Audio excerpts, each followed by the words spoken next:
5 of this Hanukkah celebration. If you don't recognize these faces, that's because you're with the Pass the Rock crew. We were with you Friday night. Well, at least 3 of us were with you Friday night, pretty late, watching some Madden Championship. And Jack, how did you feel about that tournament? How excited are you for night 5 of Hanukkah? Oh, it was an electric tournament. I had a great time watching it. We had some really competitive games in there. A lot of fun hanging out with you guys, and tonight's going to be even more fun. I'm super hyped for the night. We got a lot of good sports to talk about, some fun games, a lot of giveaways. It's going to be a good night. Zach, you weren't able to join us Friday night, but you're here tonight. We have 3 hours of breaking down nothing but the Eagles' offense. How do you feel about that? I cannot wait to absolutely dissect my team, both offensively and defensively. But we have a lot more planned tonight, a lot that I'm really excited about, a lot of things that I know we're all excited to talk about, and a lot of games and giveaways we're going to be having. It's going to be a really fun night. Awesome. Jesse, doing some last minute updates, but what'd you think of the weekend? How excited are you for night 5? I'm really excited for night 5. Like Jack said, electric Madden tournament over the weekend as well. And we have some sports trivia coming later. And if you were there watching the Madden tournament, you're going to have a few answers in your pocket for some of these sports trivia questions. So make sure to keep those in your back pocket and pay attention. You just might win something. All right, so as you can see, where are you? You're at Lost Tribe Hanukkah, 8 days of giveaways. This is night 5. Thanks so much for being with us. This event is going to be awesome, has been awesome, will continue to be awesome. Here are some facts that you need to know. Lost Tribe Hanukkah is the biggest online Hanukkah celebration for Jewish teens across the globe. You are here at the biggest one. What can you win? You can win a PS5, an Xbox Series X, an Apple Watch Series 9, AirPods Pro, MetaQuest 2, all sorts of gift cards. We're going to give away a ton of those. And, it's just you watch to win. Every 10 minutes that you watch is another ticket you can buy. You can put all sorts of things in the chat. You can do exclamation point survey to take our survey. We have separate prizes for that, including a JBL speaker, Flip 5. You can do exclamation point ticket. You can do all sorts of stuff. You'll see that throughout the night. We have a Gaming Gleam, $500 in gaming peripherals of your choice.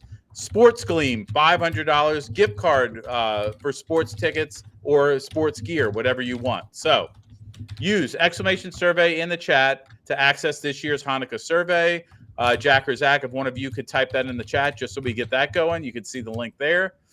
Lost Tribe is building the biggest online community for Jewish teens in the world.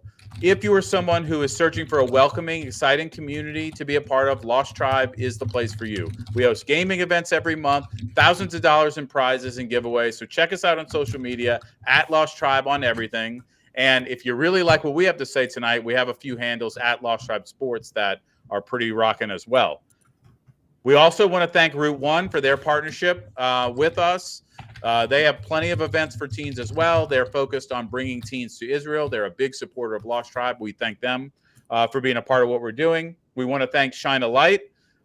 This Hanukkah season, Lost Tribe and Shine a Light are teaming to illuminate the gaming community and combat anti-Semitism. Lost Tribe is proud to join the Shine a Light on Gaming campaign, uniting gamers, organizations, and businesses dedicated to dispelling anti-Semitism, racism, hate, and intolerance. What are you watching right now? You're watching Pass the Rock. Pass the Rock is our more than weekly sports podcast. We put a bunch of content on TikTok and Instagram at Lost Tribe Sports. And we have a live show twice a week. And our normal show is on Mondays at 7 p.m. Eastern, right before the Monday night game. So let's start with a sports question. Jack, how much respect did you lose for Andy Reid and Patrick Mahomes after they profusely whined about those calls, one particular call yesterday in their game against the Bills? Look, I lost some respect for Pat. I think Patrick Mahomes has to understand in that situation that, like, at the end of the day, the call that was made on the field is the call that stands. And nothing, no amount of whining that you can do is going to change the outcome of that. And he hasn't really had a situation in his career where he's been a part of a referee controversy, because the refs are usually on the Chiefs' side. So I think it's a learning experience for him to be on the other side of that coin. But I would actually say I gained respect for Andy Reid from this situation. I think if you're a head coach in the NFL, you stand by your quarterback. I'm not going to say no matter what, but almost no matter what. And in this situation, if Pat is going to come out and say something, even if you disagree with it as the head coach, it's your job to stand by your quarterback and maintain that relationship. So I think Andy Reid handled it the right way. Pat, I don't know. Any disagreements, or should I take that one? I think you So go right ahead. what I don't understand is we have rules in this league, do we not? He was offsides by half of a yard. And I just don't understand.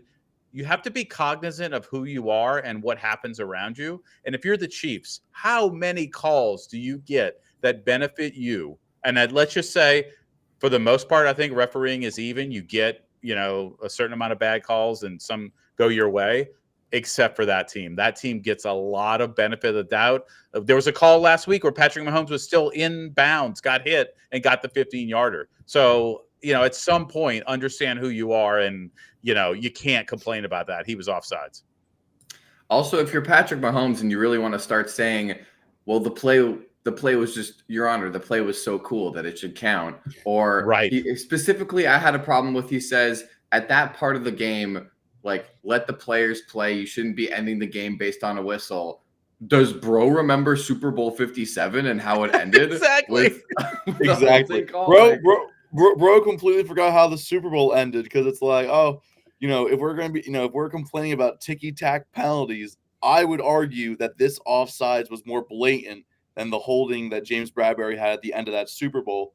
But maybe that's just a biased Eagles fan opinion. What there isn't, what's clear cut to me is that Kadarius Toney was clearly offsides. I mean, every possible photo, video, angle of this play shows that, Kadarius Toney's foot was pretty much ahead of the ball. I mean, it was ridiculous. Yeah, just. I mean, go ahead. Yeah, look, when you're on the right side of history, you seem to have a bit of a short-term memory with that kind of stuff. So it makes sense that they might not remember the Super Bowl ending the way that you would, Zach. Yeah, I just think it comes off as so fake when Patrick Mahomes was yelling, he was yelling at Kadarius Toney, who is the person he should have been yelling at, who didn't check in with the rep. He says Patrick Mahomes says you never see that call made because receivers aren't dumb enough to line up offside. Exactly. On the line. He is right. He's right, but he's misguided. So last year that call was made 3 times all season. This year they put an emphasis on it, like, check with us, we're going to call it. And that was the 11th time it was called. So it gets called. That number still seems low, because what receiver is dumb enough not to just look and point? The guy will tell you if you're cheating or you're not cheating. Like, it's insane. Also, I saw a certain angle. Him and Von Miller's helmets were like almost like connecting on the line of scrimmage. I saw that too. It's not like Kadarius Toney is messed up this year. This was his first time. Oh, Consigliere says in the chat, a video was posted of Toney checking with the ref prior to the play. Really? I haven't seen that. Yeah. Post the link. Yeah, I've not seen that. Yeah, I'd like to see that, because I've seen the video where he looks directly at the line of scrimmage and then still stays ahead of the ball and then goes. Where like looks at the ball, you mean, not towards the sideline. Yeah. Pointing at the ref and the ref giving him the okay signal. Where is that video? Because that would change everything. That would. Then I say to Patrick Mahomes, the receiver did what he needed to do. And you have the gripe, because that would be, that would be. And the tough part about it is Kadarius Toney being an inch offside, like, objectively had nothing to do with how that play transpired, because the ball still goes to Kelsey and he's still like 10 yards behind him in that sense. But unfortunately, that's not how the game works. Unfortunately, for like, Mahomes is right in saying like, oh, it didn't affect the play, but it's still offsides. Like, it doesn't affect the play when, people give you a little love tap at the end of your run, and all of a sudden you have 15 more yards and a new and a new set of downs. Well, and there are rules. Like, it could affect the play. Therefore, it's a rule that you have to start at the line of scrimmage. It's only the first rule they made in the history of football. Like, where are we going to start? This line. Perfect. You Yeah, be you on don't that you don't side, you I'll don't be on see this side. offsides be like the game breaking penalty that's called. It's usually pass interference or roughing the passer, Right. especially offensive offsides. It's just No, it's Yeah, wild. You because don't see it a lot. generally people aren't stupid enough to just not look at the ref, unless this video exists. I don't know. Right. I haven't seen it. Yeah. But I almost really don't want that video to exist. I'm like very comfortable being frustrated with Patrick Mahomes right yes, now. He's the a guy. situation is They win way If too it doesn't- much, and I usually still root for them. Like I don't know why that is, but maybe that's changing now. Although I don't know that they'll be around at the end this year. We'll see. Monday Night Football. So for whatever reason, there is two teams had a bye this week in Week 14, and we have two Monday Night Football games. So you explain that to me, Jack. Miami against Tennessee. Miami's a 13.5-point favorite. And then the Giants in Green Bay. The Giants are a 5.5-point favorite. What are some things you're looking for in either of these two games that, could be a big story? Could be two lopsided games, but maybe not. Jack, any thoughts on tonight's games? I mean, I think the biggest potential story in this game is that this could be a trap game for the Packers. If you look at the rest of their schedule, it's relatively easy. They've played really good football as of late. Obviously, last week they beat the Chiefs on Sunday Night Football. They beat the Lions the week before. They beat the Chargers the week before that. So they're playing really good football right now. And the rest of their schedule is not too difficult. But of all games for them to lose down the stretch, I think this could be the one. A primetime game. You're on the road in New York. Even if the Giants have had a lackluster season, it's still not an easy place to play. And I think that of all games, this could be a trap game for the Packers. And I would expect this to be maybe a little bit closer than some people might expect. Okay, time out before we continue talking about that. Zach, you seem to have looked at this video. What do we see? Yes. So I looked at the video. all right, Gene. Tony does actually point towards the ref very briefly. Does not seem to be any acknowledgement from the referee. So I don't know exactly what the protocol is for referees, whether they're supposed to acknowledge it or just, or they're just supposed to remain neutral unless they have a reason to act upon it. But he does check in with the referee. He does check in with the referee before the play. And the video is of the exact play where he does line up offsides. You can clearly see in the video that he is offsides. So, like he points, does he look over like I am doing this thing? Briefly looks over and points like pretty much. All right, up, we're going to the like booth that. review here. Quickly. We're going to bring it I up like on it. screen. I was hoping you could bring it up. Thank you. You can bring it up. Perfect. All right. Okay. Oh, this is awesome. Frame analysis here. Let's see. This is All awesome. By the way, So- consigliere, thank you for pointing this out. Whether it's real or not, we'll see. Here's the video. This You is got a the raid. best thing that we've ever done. I'm so excited. All right. Hey, and the raid. Thank you, Bubba, for the And the raid. We're raid. doing a review on whether or not Kadarius Toney actually checked with the ref. All right. Here's This is the huge. video. This is huge. Okay. He You see rated Tony's it the perfect here. time. Number Yeah. 19. He looks. Look at his head. Look at his head. Oh, okay. He looks Go back. quickly. Wait, We're gonna do wait. One full, Did one I already full miss watch through, it? We'll go back. Yeah, you already missed it. There's All no right. way that counts. Look quickly. Look quickly. All right. Here goes Tony. No, Oh. that's not good enough. Yeah, I don't know. He wasn't like. I I don't know. Look, Does look, his hand look. go out? look. That's why I said. Look, he very quickly acknowledges. But does he He not does. acknowledge that he's still ahead of everyone? Yeah, he doesn't really look at the ref though. He just kind of glances at the sideline. He's kind of assumed Yeah. he was. Yeah, In this That's is the- like also his when sideline. Jack's This is mother also said, his "Put on sideline." sunscreen at the pool," and Jack's like, "Got it," and then he just jumped in. That's all that is. It wasn't even real. That is All a right. terrible job by you. I don't think so. I think that he's also just looking towards his sideline. Like that's where his coaches are. So it's not necessarily like. Well. You can see the ref right under the 2 right there. You can see the But ref. he just what is the ref in that split second gonna know what he's asking and be like, He's not even Like, set. "You're Like, good"? Like, know where he's going to end up. yeah, he's true. still Yeah, walking a that's little true. back and forth. He did that before he got set. That's true. So Look at how that's close mailing that- it in. Yes. I can barely put my mouse between their helmets. Yeah, and I mean, you also just look at the front foot and where it is in relation to the chains. Wow. It's really obvious. Like there's no debate that he was offsides. Just I also like that on Twitter, I just saw that apparently Patrick Mahomes apologize for what he had to say and that he regrets his actions on the Oh, sidelines. So, by the way, later we just need to oh, do a Twitter feed roll, and let's comment on that. Jack, you're up.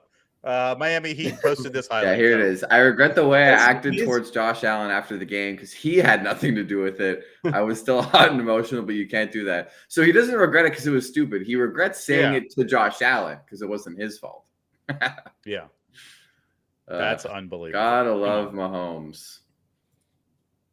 That's good. Okay, so by the way, we actually have to do a lot more of that highlight stuff in the future. That was the most That's exciting thing we've exactly- done in a long That was time. pretty electric. And we got thank rated you. right before that. It was perfect. Thank you to who was that who sent the video. Thank you to I also want to thank Lier 007D for sending that video. Consigliere. I'm also setting up a little poll. Let's see what you guys think. No, Who the was in Nightbot's wrong? calling you out for not being able to set up a poll. Yeah, no, I could not. I could Just not do figure slash that out. poll. I know. I just figured that out. All right, 2-minute poll. Who was in the wrong? Jack really got called out in the chat. Who was in the wrong? Gotta be Tony. We will have Yeah, chat yeah. decide. All right, let's get back to we were talking about the Packers and the Giants, and Jack thinks this is a trap game. What do you think, Zach? Do you think Green Bay has what it takes to take care of business in New York? I mean, yeah, it's in New York. That's the only advantage the Giants have. Plus, that turf is dangerous, but if they can avoid injuries, I think this is an easy Green Bay victory. They have looked very dominant on offense in the past couple of weeks. They've really, we've really seen the potential of Jordan Love kind of come to fruition. I think against a very soft New York Giants defense, it should be an easy win for Green Bay. I don't think that turf's any more unsafe than any other turf. It is. Aaron Rodgers it's more got unsafe. hurt. It's so much more. It's so much Oh, come more on. unsafe. The numbers don't lie. If you look at like the amount of injuries that take place at MetLife versus other stadiums with turf, it is a significant. All right, number Consigliere, go and find me the stats on how bad that turf is against everybody else. Jesse, your thoughts on Giants Packers? What do you see as a big key? What do the Packers need to do to beat Tommy DeVito? To beat Tommy Cutlets, it's what they're going to need to do is they're going to need to rely on AJ Dillon tonight because it is the 5th night of Hanukkah. And where do you go on Hanukkah? You go to the Jewish guy on your team to carry you. Aaron Jones is a surprise out for tonight's game. He was trending towards playing all week. And then just after everyone's already played and no one else is left on your waiver wire, now Aaron Jones is ruled out. And if you have him in fantasy, you're probably screwed. But the Packers need to rely on A.J. Dillon. He wasn't able to be with us tonight, so because apparently he's got a game or something. So A.J. Dillon, go be the hero, the Maccabee, that the Green Bay Maccabees tonight. They're going to really need his help because also the Giants secondary is actually kind of underrated. Their defense has been better against the pass this year as well. So I think that A.J. Dillon has a big game tonight, 20-plus touches, and he's the one that, they take to victory. I don't think Jordan Love has as much success as he has the last few weeks, but I think Green Bay should still be able to get business done. The Giants are still a pretty bad team, despite beating the Patriots and the Commanders in recent weeks. Yeah, and they have to come to New Orleans next week. So I'm really interested. Why do the Giants scare you all? Why wouldn't you think that the Packers can just run away with this?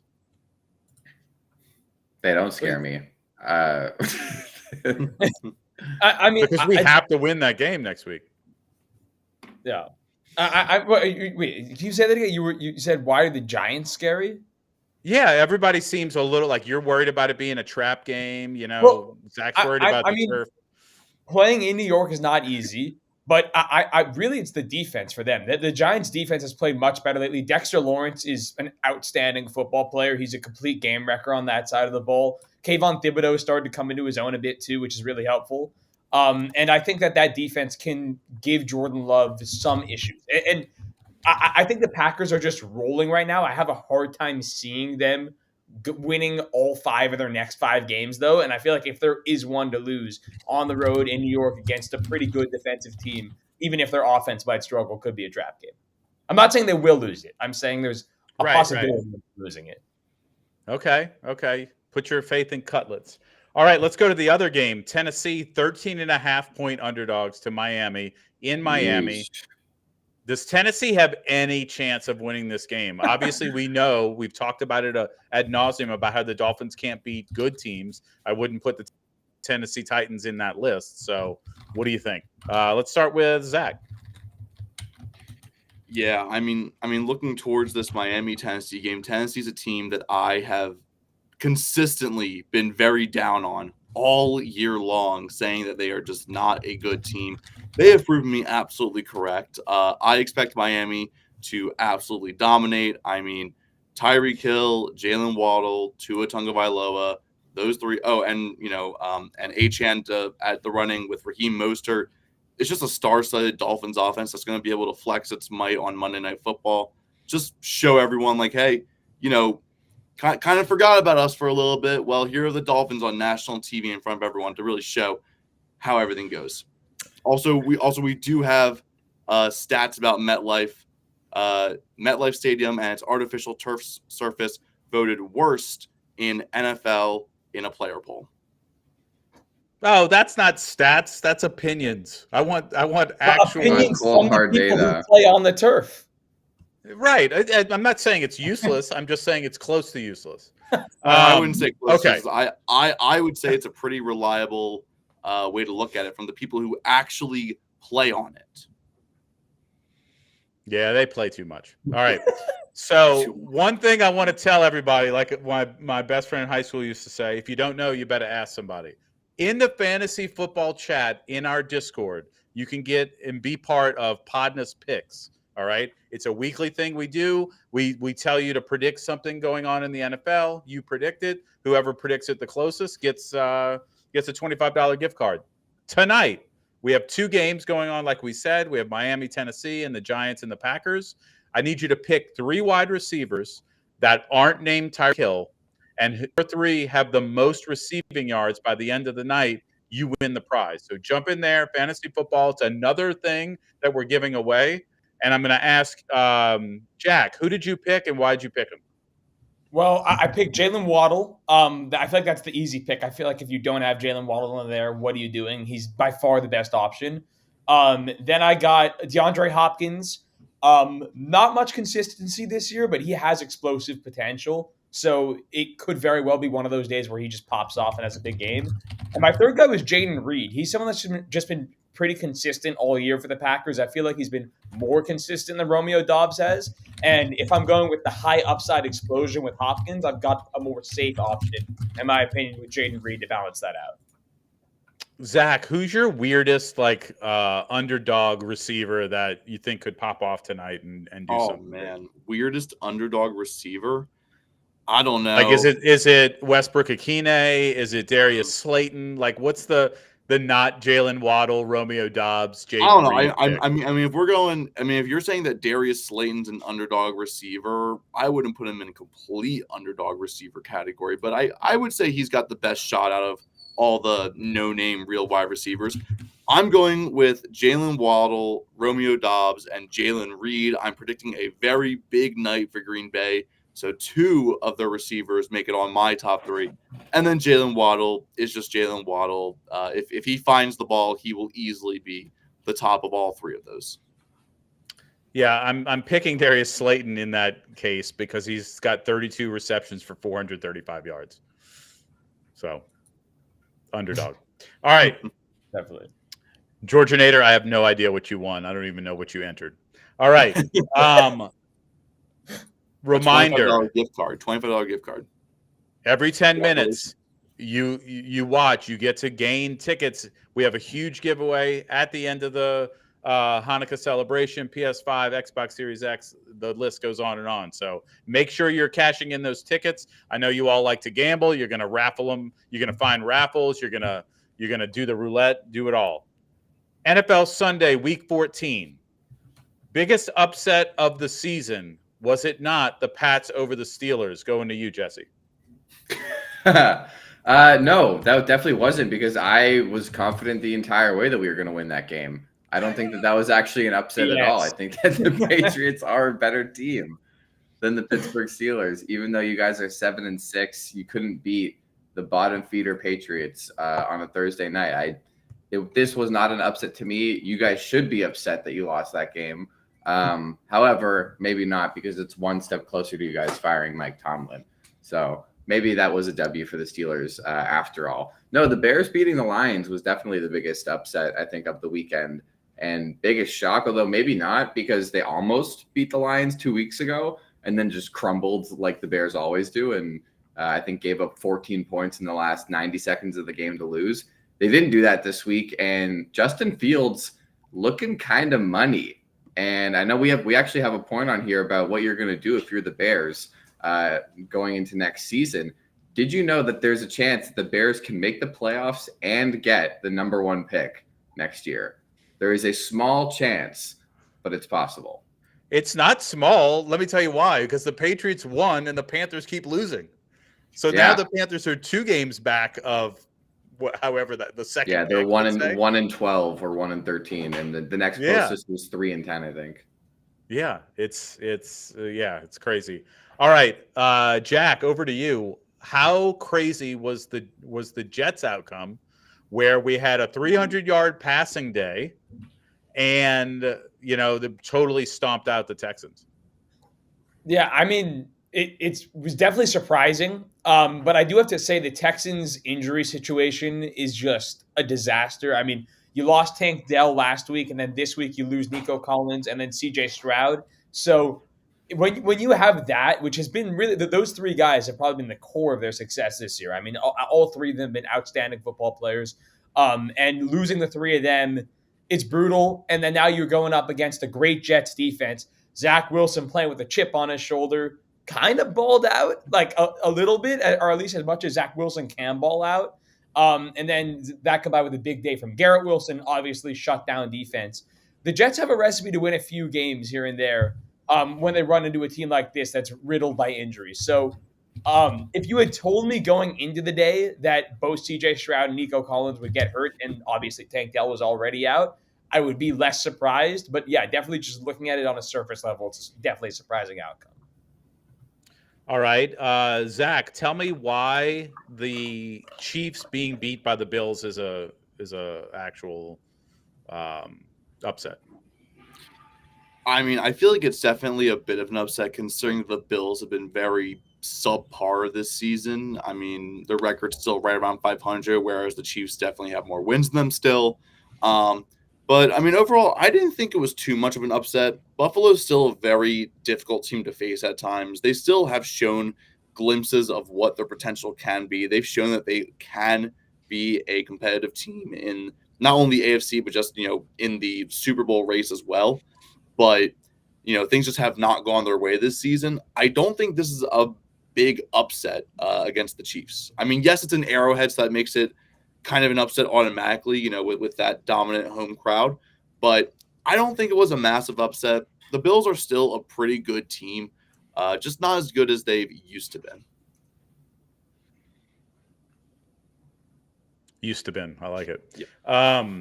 I think the Bears have an outside chance to make the play. Not even an outside, not a terrible chance to make the playoffs. They're on a roll. Justin Fields is playing better. That defense is actually playing better.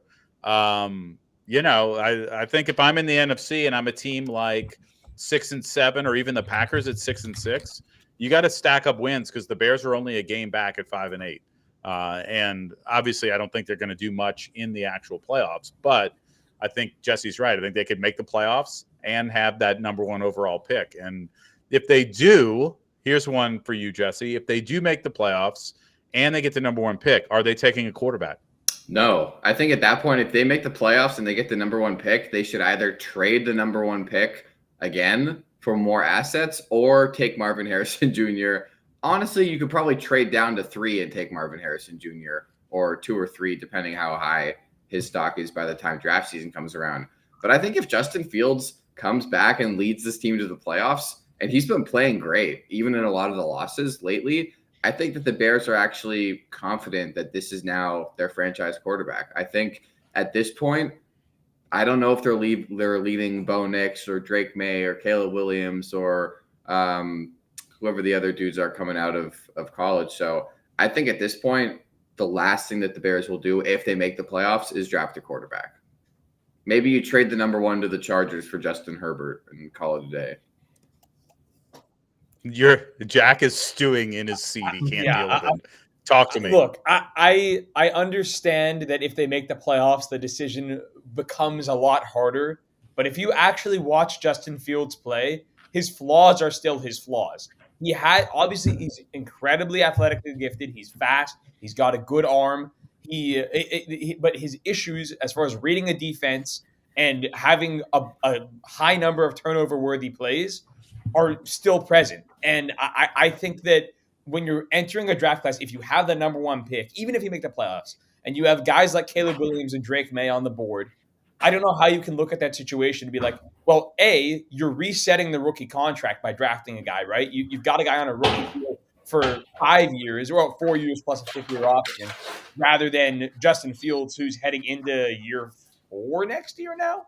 Is that what it's going to be for him? I don't know. Anyway, you're resetting the rookie contract, and you're getting a guy that, in my opinion, is much better at reading a defense with the similar level of athletic tools. To me, it's a no-brainer to trade Fields and use that pick on a quarterback, because as much as you can potentially see what Fields can become, the guys that you're going to draft right now are much farther along in that process, and you're resetting the contract.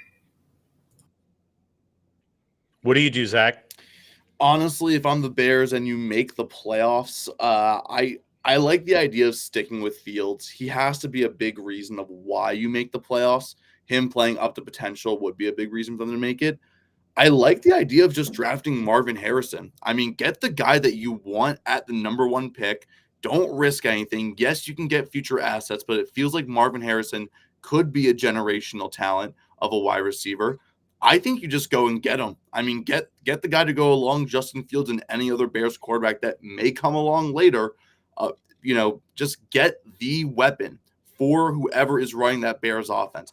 Look, they could still take a quarterback later in the draft to, just be an understudy, or even in the first round. They'll have their own first round pick. It'll just be a little bit later. And I'm sure there's a few solid quarterbacks that will still be available around that time. Look, I think the smartest thing they could do is take Marvin Harrison first overall if they somehow made the playoffs.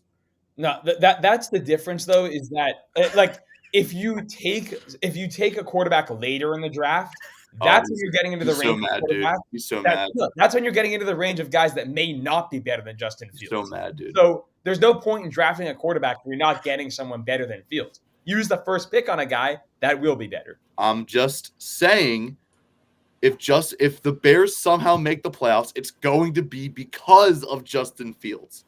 You can't. Yeah, well, they don't have anyone else on the team that it would be because there's no one else on that team. Well, is it because of DJ Moore? Them to the playoffs. It is literally the job of the quarterback to lead the team. So if you tell me the Bears are a playoff team and they still have the number 1 overall pick, who led that team to the playoffs? The quarterback. His name is Justin Fields. Tyson Bagent. Look, in the end, the right answer was trade back to 7 and take Jaden Daniels, the best quarterback in college football. But none of you got it right. So, anyway, again, night 5 of Hanukkah. Well, let's light some candles. Let's see what's going on. So, Jesse, roll that beautiful beat. We'll be right back in just a few minutes.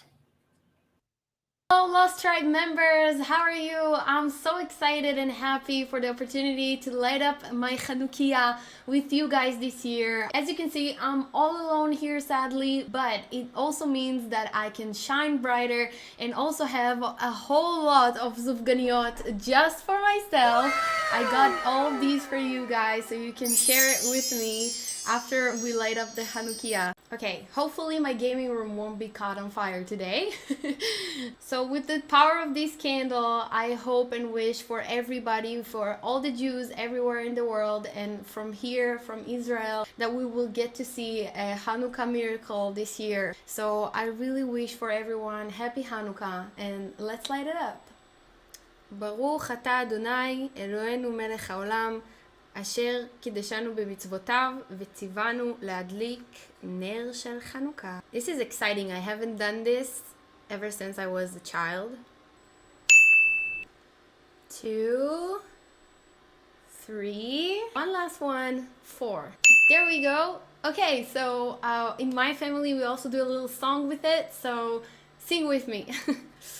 Baruch atah Adonai Eloheinu melech haolam שעשה ניסים לאבותינו בימים ההם בזמן הזה. Amen. That's it, guys. It was so lovely to light up the Hanukkah with you, and I hope that you will get anything you wish for when lighting up those candles wherever you are at your home. And yeah, I just hope and wish that everybody will remain safe and Israel will stay strong and win this darkness. Thank you so much, Lost Tribe.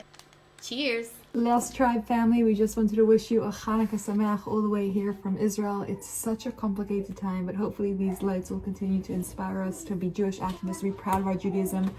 And remember, always remember, the good trumps the evil, no matter what, no matter when. Our history is proven to us and we will prove to the world again now. Good will win. Wishing you all such a Hanukkah Sameach and continue to be a light to all Jewish people everywhere. I'm the official Mira, and my husband Effie. Hanukkah, Hanukkah, pass me the dreidel. Spin it on the floor, spin it on the table. The oil burn for 8 nights, no this ain't no fable. Chicken soup and matzo ball, pass me the ladle. I'm eating latkes, we are like the Maccabees, ain't nobody can stop us. What's up, tribe? I hope you guys have been enjoying Hanukkah so far.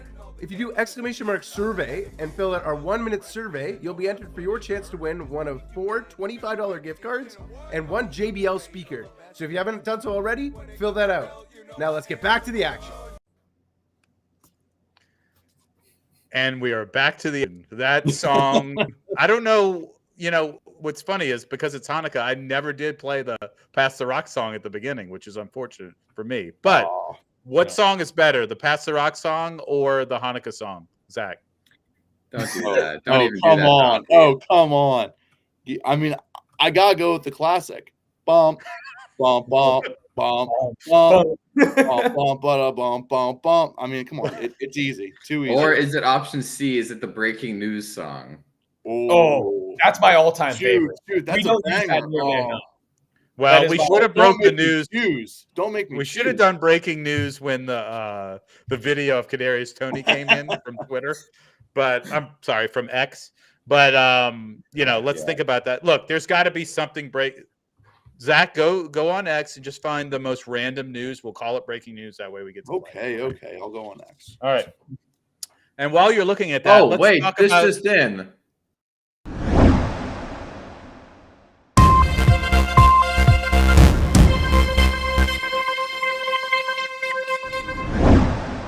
Sorry, we have some really breaking news.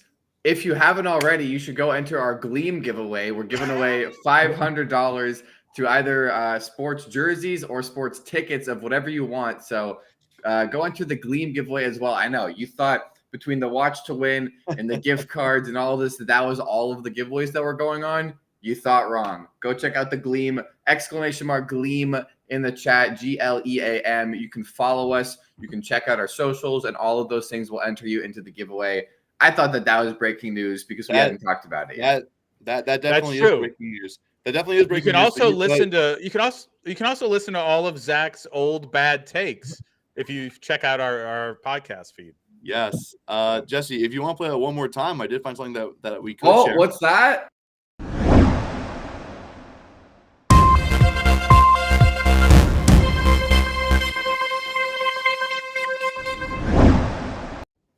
Since we're talking about draft prospect quarterbacks, North Carolina quarterback Drake May will not participate in the Duke's Mayo Bowl versus West Virginia. Duke's Mayo Bowl. He will not be playing in his bowl game. He will be preparing for the draft. Huge news out of North Carolina. He's ducking your Mountaineers. He's ducking the Mountaineers. Roll ears, Garrett I think Green. He's ducking the Mayo, if I had to guess. Look, when Garrett Green Which next Will Levis year never does. When correct. When Garrett Green next year is a top 5 Heisman contender, don't be shocked. Don't be shocked. I saw it coming. I love that our breaking news clip is Chiefs Bills. Actually, just it is Chiefs Bills. Yeah, that's funny. All right. While Zach was looking that up, I remembered that the Cowboys steamrolled the Eagles to tie for first place in the NFC East. So, Jesse, is it finally the boys' year? I think that this is the most boys' year that it has been in a while. I don't think that the Cowboys have actually seriously been this much of a threat in, I would say, at least a couple years, like at least since the prime Zeke days. Dak Prescott is I think playing the best football of his career. Like I think this is Yes. I would say this has been his best season, and now in year 8 or year 9, I think. So he's really showing that he's making better decisions and just leading this offense.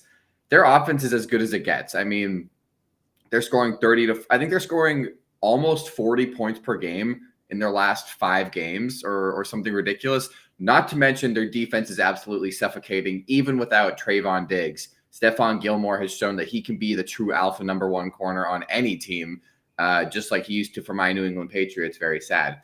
But the Cowboys have not looked this good in a long time. They're playing complete football, all 3 phases. Their special teams is good too.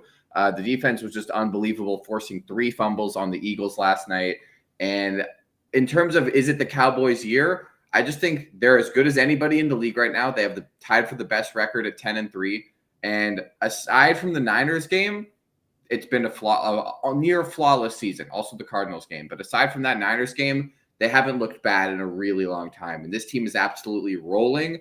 I genuinely think the only thing between them and a conference championship appearance is a huge injury to either Dak Prescott or like Micah Parsons. So it looks like it's finally the boys' year to make a serious run. And it seems like San Francisco is the only thing in their way. Yeah, thanks, Isaac Atkinson, for the follow. Look, I am the only one that remembers when the Cowboys went to the Super Bowl the last time they went. And so I did not like any of those Cowboys fans at that point. I think this team feels different, even from a likability standpoint. And I know one of you will disagree with me on this, but you know, Dak's a Louisiana guy. I'd like to see him have some success. I'd rather it be with anybody but the Cowboys. Not anybody. I don't want it with the Falcons either. But I do think that he has put this team on his back. And he, you know, ever since he started the "Here we go" chant when he's about to hike the ball, it really has turned around. And he's making smart plays. And with that defense, I think they can go far. The 49ers look really, really good. So I don't know if it's, you know, far necessarily to the Super Bowl, but I think they'll be right there. I picked the Eagles and Cowboys to play in the NFC Championship. I think instead that's going to be a divisional round game because San Francisco is going to have the 1 seed. Jack? Yeah. I mean, the Cowboys. I think we talked about the Cowboys maybe 2 weeks ago, and I was asked the question, "Are the Cowboys legit?" And I said, "I'm a you have to see it to believe it kind of guy, right? I need to see them do this against a good team to believe it." Well, I've seen it.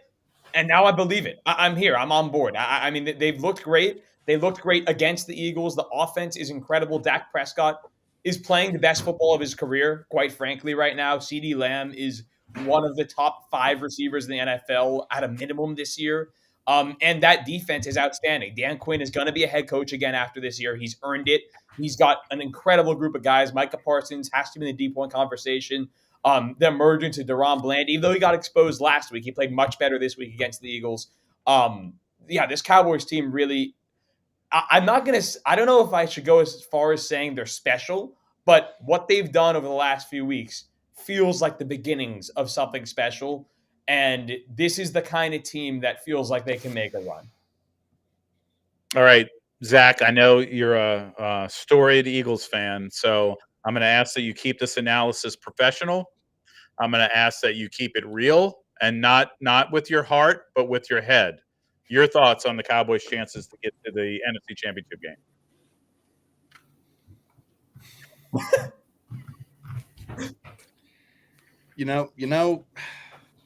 Look, Cowboys are definitely legit. They're definitely a great team. They are easily a top 3 team in the NFC. Oh, brother. No reason for anyone to doubt that, obviously. My main takeaways from this game, first of all, the best tradition in sports will continue. There will probably be another different NFC East division winner. There has not been a repeat division champion since the Eagles did it back in I think it was like 01 to 04. Since then, there has never been a repeat division champion. And I really like that. To a certain degree, it shows that this division is very competitive. I like that. Second, and my final words I was saying on this, a lot of people before the season said Eagles November was going to be an absolute gauntlet. It was Cowboys, Chiefs, Bills, Niners, Cowboys again. And if you want to consider the Seahawks as part of that, if you want to consider the Seahawks as part of that, Seahawks next week. So far, the Seahawks are 6 and 7. They're not part of that. Okay, so No. then a five game gauntlet with the final 2 games playing against teams who had mini bye weeks playing on Thursday night the previous week. 3-2 through those 5 games. Can't complain too much. This question wasn't about the Eagles. And yet he made it about it. Yeah. What else I did made you it about expect? that. You asked Zach a question about the NFC East. Where do you think that was going to go? No. Let me just thought it was going. I really I don't. think you're wrong, Zach, though. I think the Eagles still win the division. They have a cupcake schedule the next 4 weeks. Look, man. They play the Giants twice. If you can't beat the Giants twice, you don't deserve the division. I'm not going to speak too much on my own team because there's a lot of non-professional things I would say about them. Let's go with that. Okay. Eagles fans are built different, not right, just different. All right. All right. Jesse, you want to take a pause from what we're doing and trivia it up? I was going to say we could Game finish. action? We could finish our little. If we're done and talking about how the Cowboys are better. We than the are. Eagles. Yeah. I want Zach to stay on the stream the entire night, so we have to move on. All right, let's do. So we have some cahoots planned for tonight. So let's do an NFL one since we're on the NFL topic, and we have an NBA one as well for later. So we're gonna do some NFL trivia for Hanukkah. So I am gonna start up the Kahoot, and everyone who's out there in the audience, y'all can feel free to join. So let me get the Kahoot up. All right, this is our room. All right, everyone, join the Kahoot right now. Go. $25. I'm gonna beat you all.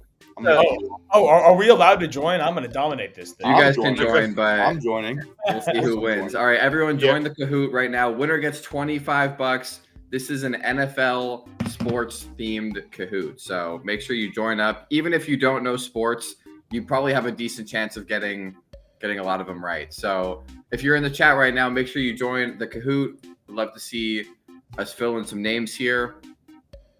Woohoo!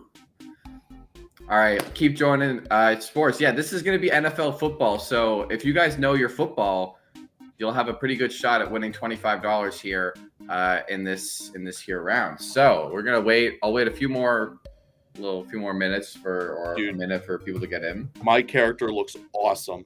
I think my guy's pretty chill with the glasses. Your guy. Bro. Your guy is pretty chill. Jack, your guy is a simp. He's got the hearts around him. He's a simp. No. We're making improvements out here. Okay. We How see- to enter? Just go to kahoot.it on the screen. You'll see it, and then type in the game pin. Oh, Willem Dafoe. I like it. Willem Dafoe in the flesh. We got a celebrity appearance. Yeah, he played the Green Goblin. Yes. Yeah, I know. That he did.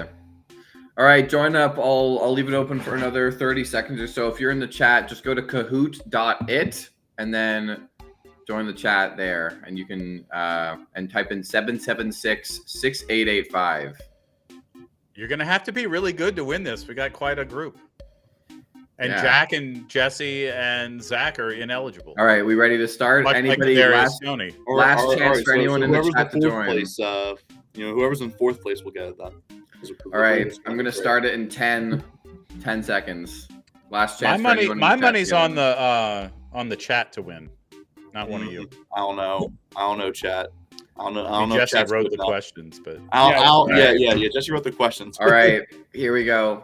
Starting in 3, 2, 1. Let's get after it. First question. Hanukkah 2023 NFL trivia. First question. Starting in 3, 2.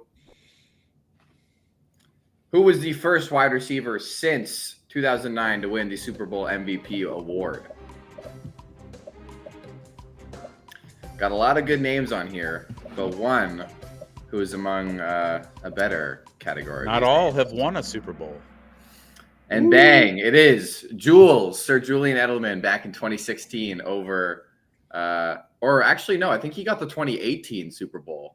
I think he was He might have. he was the Falcons MVP of the Rams one, not the Falcons one. Yeah, it was the Rams one. Even though he kind of should have been the Huh. Falcons one. The Falcons one was How was Tom he not Brady. the Falcons one? It's Brady. It's Brady. Brady It's had all- like 500 yards in that game. Actually, the Yeah, Falcons but- one should have been James White.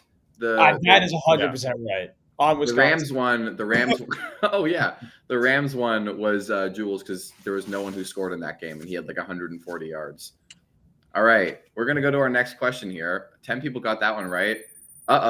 Ooh, Steams at the top of the list so far. there I am. Moving on to No one question else. 2. What current NFL team has never played in a Super Bowl? I love that picture. Keep complaining, bro. I keep complaining, Look, bro. I mean, love seeing my goat complaining to the refs. Is it the Browns, the Jets, the Giants, or the Dolphins? I can tell you it's not the Giants. We had a couple guesses for the Jets. You'll remember Couple Super for the Bowl 1 with Broadway Joe. They The won. Dolphins remember haven't that been one. since Super Bowl 19, so I give people Yeah. the benefit of the doubt on that one. Oh, we got some movers. Mika or Micah Oh. going up to the top. All right, let's see. What is the name of the Super Bowl trophy? Come on, these are gimmies, people. It's definitely the Lambeau Trophy. It's definitely the I definitely NFL love that championship. Yeah, it's a pretty sick sweater.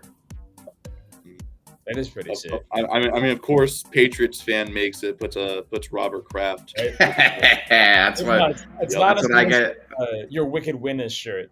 Yeah, it's a pretty good one. Benefits of making the Kahoot: you get to control the media. All right, Ooh, Jack was a little slow on the dial there. Lost some points. Mazel Tov is our highest climber, by the way. Shout out, Ali. All right, how much guacamole is consumed on yes. Super Bowl Sunday? These are the heavy hitting questions right here. This is it. These are the questions I needed to be asked today. I love me some guacamole. Is it 100 million pounds? Definitely contributing to the however many pounds of guacamole is consumed. Do you make it yourself, or do you Oh, have yeah. someone that makes it? I have not made it myself, but that sounds really good. 8 million pounds is Ooh. consumed worldwide. Honestly, just anyone's best guess there. Yeah. All right, moving along. At the There we go. Consigliere, he knows what's what. Whoa, big mover. Hey, guys. They know. what's up. Big mover. What is the name? What is the Super Bowl this year in Roman numerals? Oh boy, I don't know if I know that. Oh, come on. They plastered it all over. Right I'm after. looking at know what Super Bowl it is this year. You don't know what Super Bowl it is this Oh, year? Zach Come on. knows. Zach knows because he has the tattoo from last year, runner-up Super Bowl. It is LVIII 58. 58.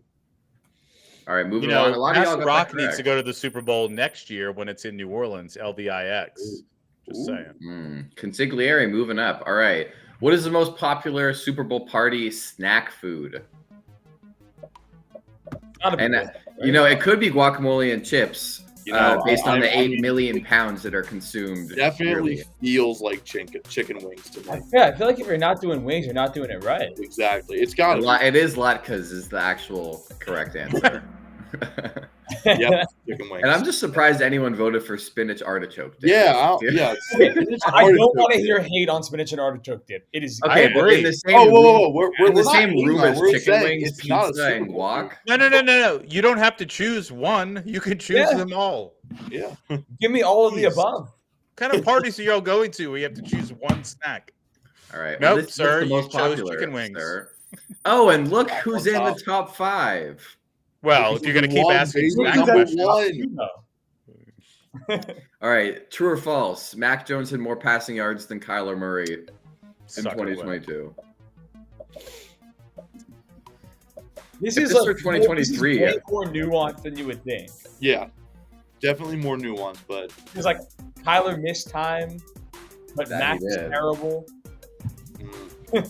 They both were that. Of course it was true. Of course the Patriots fan has to put a stab out Mac Jones on. That's why it was a sucker question. It was You'll have to always know, true. you'll have It to was know who you're always dealing true. with here, okay? It was always true. And Corinne moving up into the top 5. Hi, Corinne. All right. How many footballs are used in the Super Bowl? Depends how many Tom Brady deflates. You know what? Nah. It's just too easy sometimes. This is a type of stat that Brian knows, like offhand. Oh Yeah. yeah. No, that one actually I don't. I have a guess. I mean I just guessed. Let's see. I think it's 72. Oh, I didn't guess. Oh, it is 72. Great try. A lot of streaks there. I guess 64. Shway moving up. Shway. I guess 64 as well. How much does the average 30-second commercial cost during the Super Bowl? Is this in US dollars? Yeah. No, it's in yen, actually. In Canadian? I just wanted to make sure it wasn't in Canadian, Yeah. really. Jesse would have it in Canadian dollars. Yeah. I mean, those aren't dollar bills that I'm looking at there. Those look like That is true. It's an AI generated picture. 5 million was the correct answer. We're moving on up. Oh, we got Ooh, Jack. Okay. Let me remind you two, you're not eligible to win. This is just about pride. I don't It even. is. It really is. All right, we are halfway through. Which teams have 6 Super Bowl wins?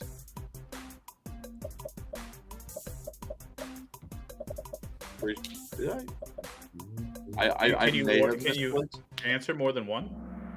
Oh, yeah. More than one of them were correct. Yeah. So Patriots or the Steelers was the correct answer. I did not misclick, thankfully. San Francisco's got 5. They may end up with 6 after this year. All right, moving on. Let's Dallas see. is- Oh, I dropped out of the top 5. 1 point. Oh, you're 1 in there. point. Oh, I'm 5th now. Yeah. Yeah. 1 point between me and Jack. All right. Tell this player's name. Oh no. Oh, boy. I think I That's got a it. great- Oh god, That is a great question. that is a fantastic name. Oh no, I Wow. think I messed up. I think Georgia Nader, no Georgia idea. Nader has an apt question. How many times did the Patriots lose to Eli Manning? No, I didn't get it. Oh, I did get it right. Oh, I got it right. Let's go. Yeah, that extra Z in there is what really throws you off. The extra. Yeah. All right, can we count? It's It's 1, a 2, Z. 3, 4, It's a Z. 5 consonants in a row. Yeah. Yeah. Sorry, Z. Whatever. And some great ones, like great consonants in a row. Well, you Z you C count the Y Z as a- C Y K is just a crazy So great. It's so great. use check. Oh, Nah, that's a crazy mouthful. Oh baby, we're climbing. Oh, Look at that look at top, that top three. three. Look at that top 3, baby. So right now, technically, Ryan is winning this whole thing. Yes. Very true. Congrats, Ryan. yeah, but there's 9 questions to Wait, go. Jesse literally wrote the questions. Yeah. Is that not an advantage? Definitely a bit of an advantage. Come on. That's Ryan, this one's that's for you. Alvin yesterday after the game. You can tell how frustrated he is with Derek. Yeah. Oh. Was false. He did not make it last year. Had a bit of a down year. Really? Yeah, he made it every year until 2021, and he'll probably make it this year. So, actually, I don't know if he'll make it. He's had a great season. He might. Yeah. Are you allowed to make the Pro Bowl in a year that you've been suspended by the NFL? Probably. Or something you did at the Pro Bowl. Yeah. It's kind of bad to send him to the Pro Bowl. Oh man. Although it's in Orlando, how much trouble can you get in? Yeah, I guess. In 2014, the Chiefs set a record for the least touchdowns to receivers. How many was in that Said in season? 2014. Can they like reset it this year? They might. No, Rasheed Rice. Rasheed Rice isn't too good. He's had a couple. Honestly, the fact that any of these are true is pretty unbelievable. Yeah. And it's 0. It is the least likely one. They had 0 touchdowns to wide receivers in 2014. Who was the one person that got it right? Who? Guess who? Oh. way! Rigged. Yeah, it might be rigged. All right. Since 2017, which following quarterback has the most playoff wins? That's tough. I don't know if anyone can really compete with the boat there. Really? Oh, it was the boat. I was joking. I was completely joking. Blake Bortles, baby. And you want to know when that came? Against the Steelers. I know when it came. Oh There's my only one God. possible in the option. divisional round. The boat Yeah. itself. Case says they actually knew this one outright because of their cousin. Wow. Cool. Oh, But yeah. Blake Bortles had a win then, and the Steelers have not since. Russell Wilson has not since, and Matt Ryan has not since. He's now in the booth. All right, we got five or six questions left. This is 6 questions. Who was the first running back off the board in 2013? I don't remember. I have no clue. What is that? I don't know what that picture is from. But I wanna Wait, is that like a Pro Bowl? It looks like a 40-yard makeshift dash? 40-yard dash. Yeah. Oh my God. This looks like the 40 that they have like the guys on TV run when they're bored. It's the Rich Eisen 40. Yeah. It is the Rich Eisen run. And it was We should run a 40. Giovanni Bernard. Oh my God. When we go to the Pro Bowl this year, we should run a 40. Wait, Absolutely. Skater says I knew the answer because of the good place. How did you know that answer because of the good place? The Giovanni Bernard answer? Either that one or the one before. I did not know the Geo answer. I won't lie. Yeah. I haven't seen the word Nile Davis in a while. Oh, in case moving up into the I'm top. choking. I've gotten like 4 wrong in a row. Who holds the record for most receiving touchdowns in a Pro Bowl game? And there's your MVP this year. Yep, looking nice. Is it your MVP though? Never. Well, it's definitely not Zach's MVP. I would never. He doesn't get a vote. And it was Brandon Marshall. Oh, someone said in the chat that there's a character that talks about Blake Bortles constantly in the show. That's funny. That's awesome. Good for him. Yeah, Brandon Marshall, 4 touchdowns in a Pro Bowl. So shout out B Marsh. All right, moving on up. Jack back into the top 3. We got a few But questions. Case left in the here. lead. Yep. Oh, I know this. Who is the current NFL MVP favorite? Why is Unless it's Edelman's changed picture there? since the last time I saw There's it. no way this changed. And I don't know what would make me more mad of an answer, if it's Dak or if it's Brock, because Brock just doesn't deserve it outright. Okay. It is Dak. And I kind of Okay, spoiled it with the question before where I said, hey, there's your MVP. So I thought it was Brock, Spoilers. actually. I thought it was Brock. no, too. it's Dak as of today. Now it's Dak. He's like plus 170 now. I think I'd rather it be Dak than that yak merchant Brock Purdy. Yak Prescott versus Dak Prescott. No, yeah. If you want to call Brock Purdy Yak Prescott. I like that name. All right, 3 questions left. Come on.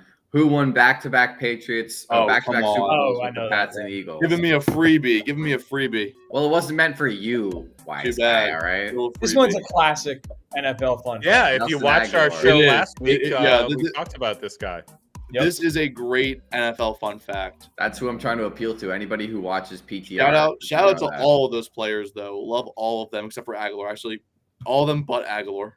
Shout out to all of them. Yeah. All Aguilar right, you was the said it only one who once. was a You should have to Patriot. repeat it. Except for Case is like, this is so easy. Meanwhile, there's other people in here who probably haven't gotten one right since the true or Yep. false ones. All right, 2 questions remain.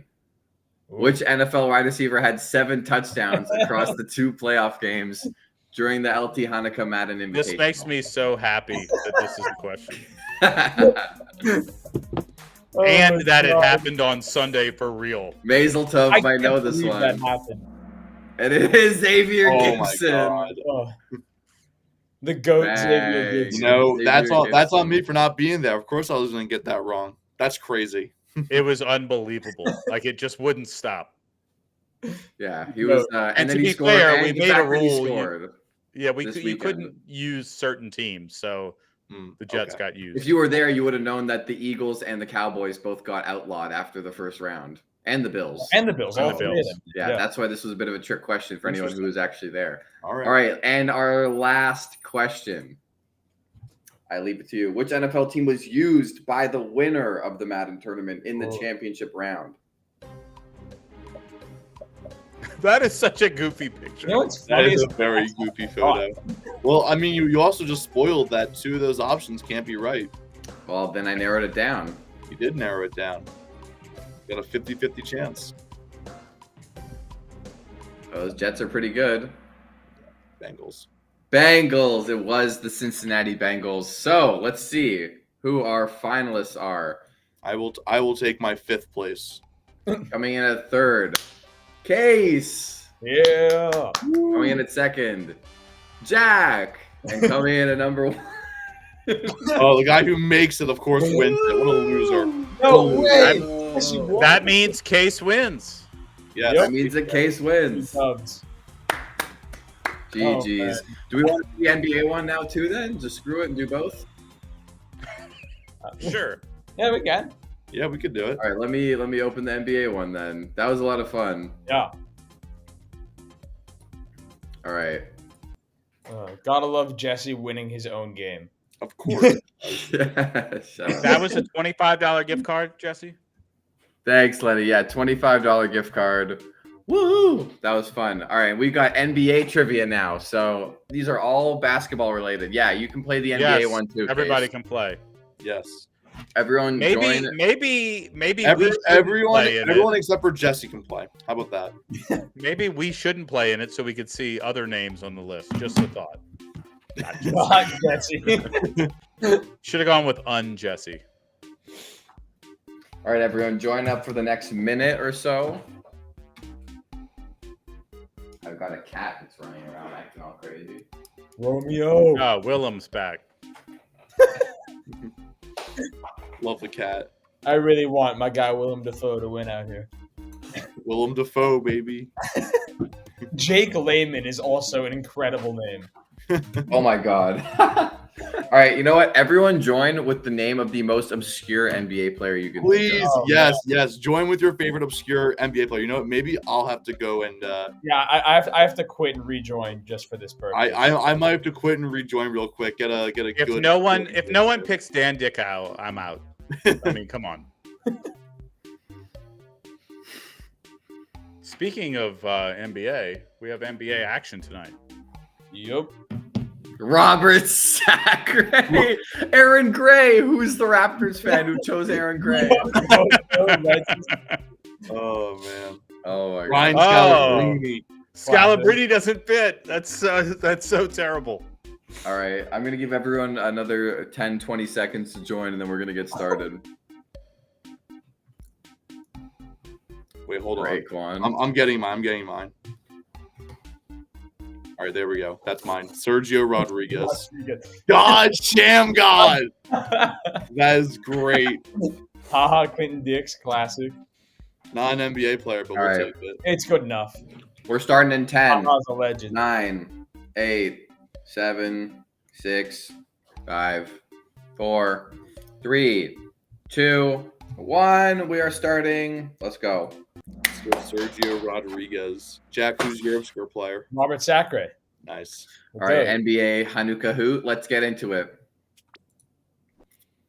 First question. I'm not going to answer anymore. Which NBA player has the most Sixth Man of the Year awards?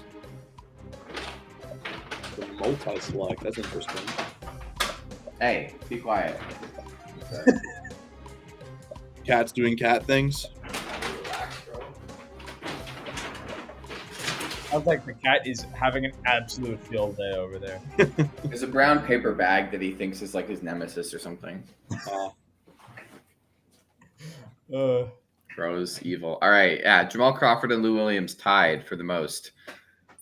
And just a reminder, winner gets $25, so make sure you're locked in. True or false? LeBron James is the GOAT. I can't wait to see how this I'm really interested to see how the votes are. You should know who you're appealing to. There's only one answer, and the trivia master probably got it wrong. Well, there's only one old guy on this stream, and it's true. LeBron is the GOAT. It is true. All right, the four of you who answered correctly, I respect you. Wah wah. Womp womp. Womp womp. Womp womp. Puzzle. Okay, LeBron has more in-season tournament championships and MVPs than Jordan. Rank these players. You should be able to drag and drop them. Rank them by their points per game this season. What? Very interesting. This is very interesting. I'll submit. Top is the most. That is a wild. I never did the puzzle one. I hope I got at least one right. I didn't know this was a thing you could do. I think it's a new I feature. had no clue. I probably got all of them wrong. Sounds like we need trivia night once a week that we can. Yeah. Might need it. Rosenberg is still on the LeBron GOAT question. Because some people can talk ball and other people can't. Correct think answer is De'Aaron Fox, by the way, leading the way with over 30 points per game this season, and then Trey and Dame, and then Anthony Edwards. I'm gonna One take a person wild got all guess. of it. I'm gonna take a wild guess and say that person was not Jesse. It was not me who got it right. Ooh. Not- Wow. No, I actually, Oh. you can see on my screen, I got it wrong. So Wrong. shout out whoever just got that one right. And Aaron Gray. Mr. Aaron Raptor. Gray. Oh. Which NBA player Now- is infamous for his extremely overpriced coffee brand? Big Face I Coffee. love this question. Now I'm looking up Aaron Gray stats. Career 3 points. He's per like game. the most I guess. average-looking NBA player ever. Wait, Jack. Why? I didn't could you dress do- up like Jack, that guy for Halloween. Jack, why didn't you do Ronnie Turieff? Oh, I should have done Ronnie Turioff. The answer is Jimmy Butler is the one with the coffee brand. I did But not that was know weird about because Jimmy I thought Butler. maybe y'all would think that like a German guy is into coffee. I don't know. I did not know Jimmy Butler did coffee. Hey, I thought you of all people would know that. Nope, Yeah. did not he know. found it in Alright. the bubble. Goodbye, Sergio. Robert Sacre, moving on up. True or false? Wilt Chamberlain has scored more than 70 points 9 times in his career. I'm gonna say false. It was more. There's no way it was that many. I'm saying false. It was more. Like I legit think it was more. It literally says more than. Oh, no, I'm dumb. Never mind. More than 70 points 9 times. I'm gonna say false. He did it more times than that. I mean, this is Wilt. It's false. It's actually less. He's only done 6 times, I think, 6 or 7. Still Oh. ridiculous. Only two. Still Only. ridiculous. And Brian Sergio Scalabrine, Rodriguez. 0. Jake Sergio. Am I the moving only down. one rooting for Scalabrini? All right. Aaron Gordon has more dunk contest championships than Donovan Mitchell. True or false? I'm vibing with the Kahoot music. It is pretty good. I agree.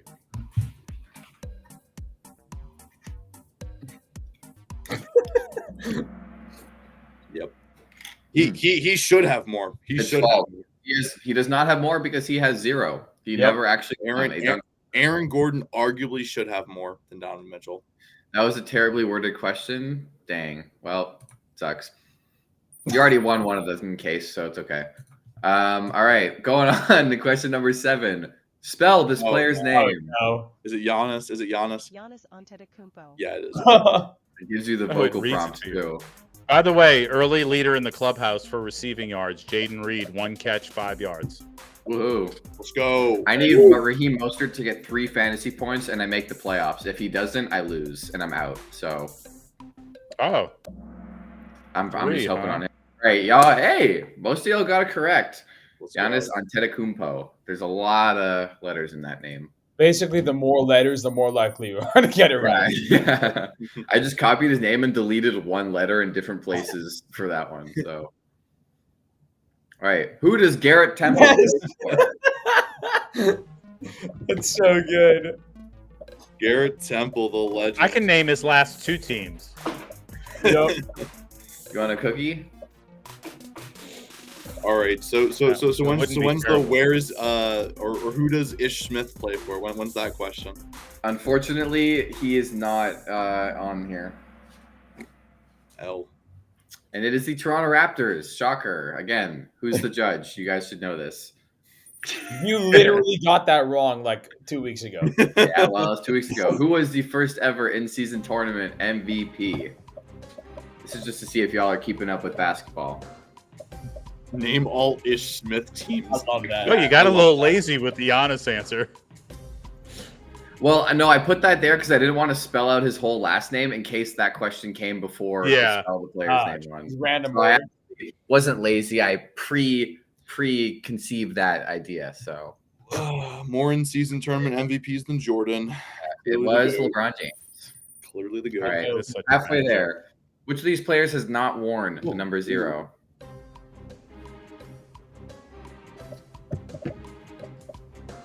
Yep. Took me a second. By the way, the Lakers are hanging a banner. I heard they are. They're hanging a banner I that don't know will how be. to feel about it. The only thing that I enjoy about it is that it's one more banner the Clippers don't have. So Okay, fair.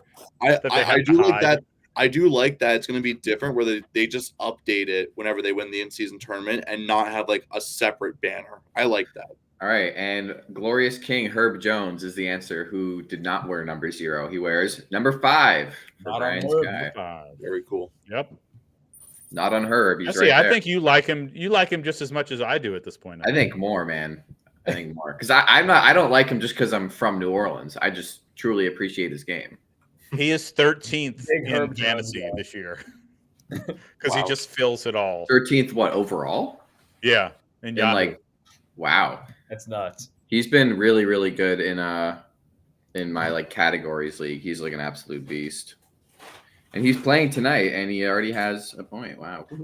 Nice. All right, moving on. Oh boy, the puzzle. Oh yeah, High ranking to players from low high based to on low jersey number. based Okay. on their jersey number. Current jersey number, I guess. Current jersey number. I take that back. He's 32nd. So if a player wears 99, you want to put them at the top. If they wear 0, you want to put them at the bottom. I hope I got this. Such a sneaky Aaron Gordon pick on here. Sneaky tough question right here. Just seeing if y'all know what numbers they wear. Because Aaron Gordon has worn 0 before, but does he currently wear 0? It is Aaron Gordon wears 50, Eric Gordon wears 23, Gordon Hayward wears 20, and Clint Capella wears 15. Oh, Why I did was Aaron Gordon so go close. I was so close. I had Eric Gordon and Gordon Hayward in the wrong spots. What do you think, Jack? I thought Aaron Gordon wore 00. No, That's what he wore on Orlando. You're 50. Nice. Some of those fonts that the Nuggets use, it's hard to tell. So Yeah. I'll give you All that right. too. 12 out of 20. Who are the top 5 highest rated players in NBA 2K this year? Got to choose the correct 5. Ooh, Jaden Waddle down on the field being looked at by trainers after Oh, a big no. hit. God. Jalen Waddle. Oh no. Oh God. What about the other game? What's Tommy Cutlets doing? And it is Jokic, Embiid, Steph, Durant, and Giannis are the correct 5. They are snubbing our glorious king. Tatum's LeBron. not in there. LeBron is actually tied with Giannis at 96, but they're the same rating. Okay. But in Cutlets all is these, 0 for 1. 0 Yeah. yards. Sorry. all right, Tommy and AJ Dillon, 1 rush for 7 yards. You know, if he averaged that, he'd be a Hall of Famer. All right, another puzzle for you guys. Rank these players based on their NBA 2K rating. Oh boy. Very interesting. Interesting. Oh yeah, Raheem Mostert just got a catch. Let's go. If he gets under 4, he hasn't gotten under 4 points all year, and if he somehow does tonight with my season on the line, I'll seriously never forgive myself. Season on the line, too. Correct answer was John Morant, highest out of these guys, 92. Kyrie Irving is a 90, Fox 89, and Trae Young 88. I think I had that completely back. The ranking ones are killing everyone. Oh, there's your picture. Cool photo. Cool photo. Thanks. And Case moving on Ace up. gets it. Oh, Hey, Wow. okay, Case. On to number 14. Which NBA team plays the furthest west? what? I like it. I'm pretty sure I got it. I like this question. Good question. I like this one. Jack, come on. No, It's important, it's geography, to look man. it's important to look into how this is worded, right? No, I have an idea. It is the Portland Trailblazers, and I'll actually have you guys know, I looked this up on a map where the Chase Arena and wherever the Trailblazers play, they are literally like San Francisco's down here and Portland is up here.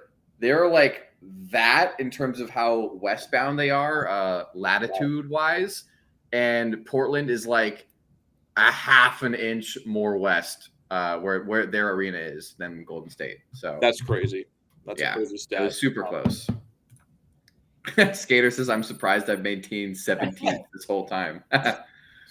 All right, Robert Sacra in the lead. I don't know who that is, but That's me. oh, ass. All right, true or false? The Warriors are your reigning NBA champion. There's them with old Sleepy Joe at the White House. He doesn't look sleepy there. It looks like he's got a crossover. Wait, was Zaza on the Warriors? Looks like he's about a. Was Zaza Pachulia a Warrior He was when they won? Was he? He was. Yeah, Zaza Pachulia has a ring from the Warriors. Well, I know he has one. I was surprised that he was in that photo from 2 years ago. And it's false because it was 2 years ago. The Nuggets won last year. Yep. So I'm just surprised that, like, why is, like, you know, because he's here with, like, I see, like, Kuminga is, so, like, this is obviously just from 2 years ago, but it's weird Why does Joe Biden look like he's about to be the best lockdown cornerback in the NFL? He's about to, that or he's about to cross up someone. Yeah. No, I think he's crossing somebody up. Joe Look, Biden? Draymond's or about to put him in a Shamgar? chokehold from behind. no one is beating him downfield. He's about to spring back. Oh, is there, everyone's saying Zaza was a front office staff. Yeah, Joe Biden looks like he's about to line up with Chad Ochocinco and go at it. All right, we got 5 questions left. God Shamgod is on the move. Who was not on the Lob City Clippers? Oh, my goodness.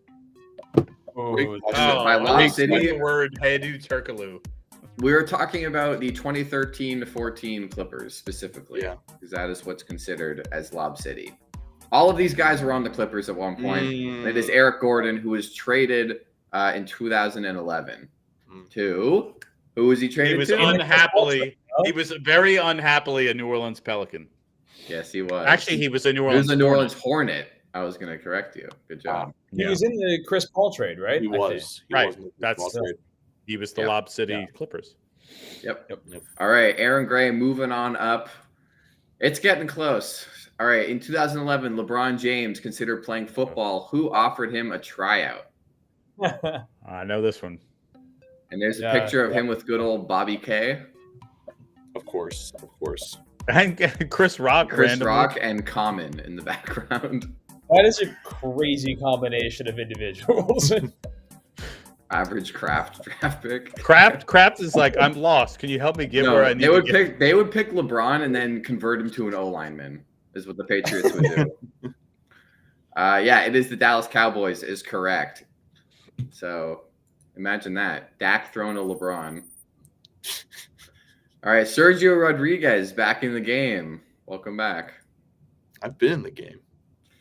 All right, true or false? The Toronto Raptors won the NBA Finals as a score of 4-1 over the Warriors. I don't remember that. Come on, Jack. Use your brain.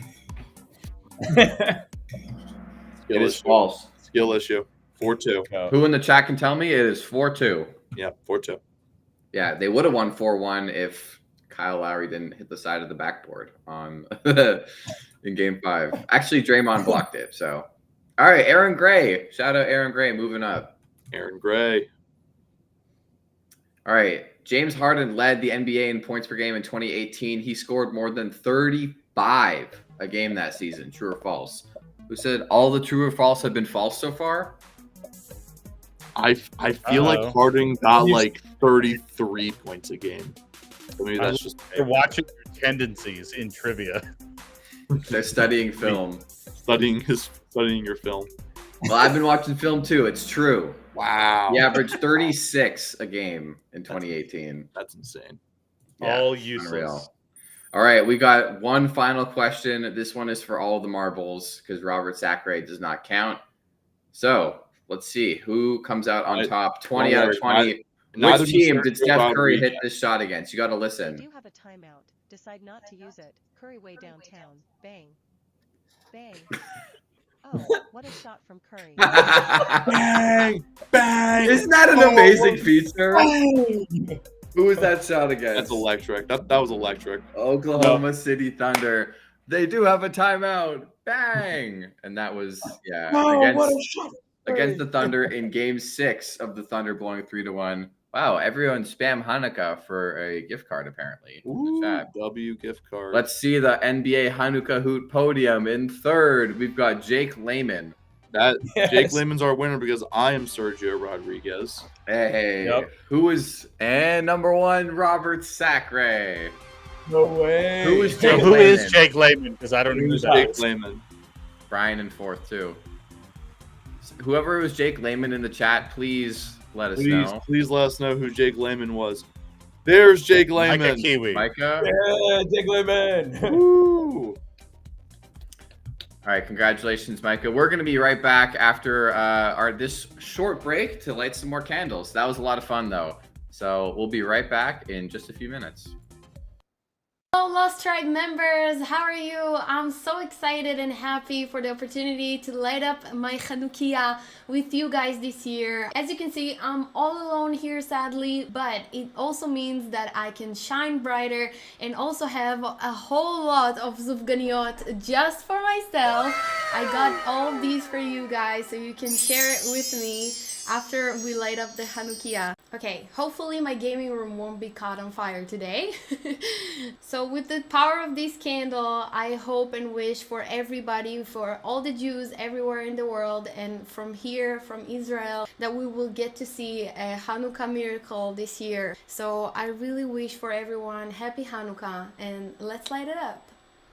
Baruch אתה אדוני אלוהינו מלך העולם אשר קידשנו במצוותיו וציוונו להדליק נר של חנוכה. This is exciting. I haven't done this ever since I was a child.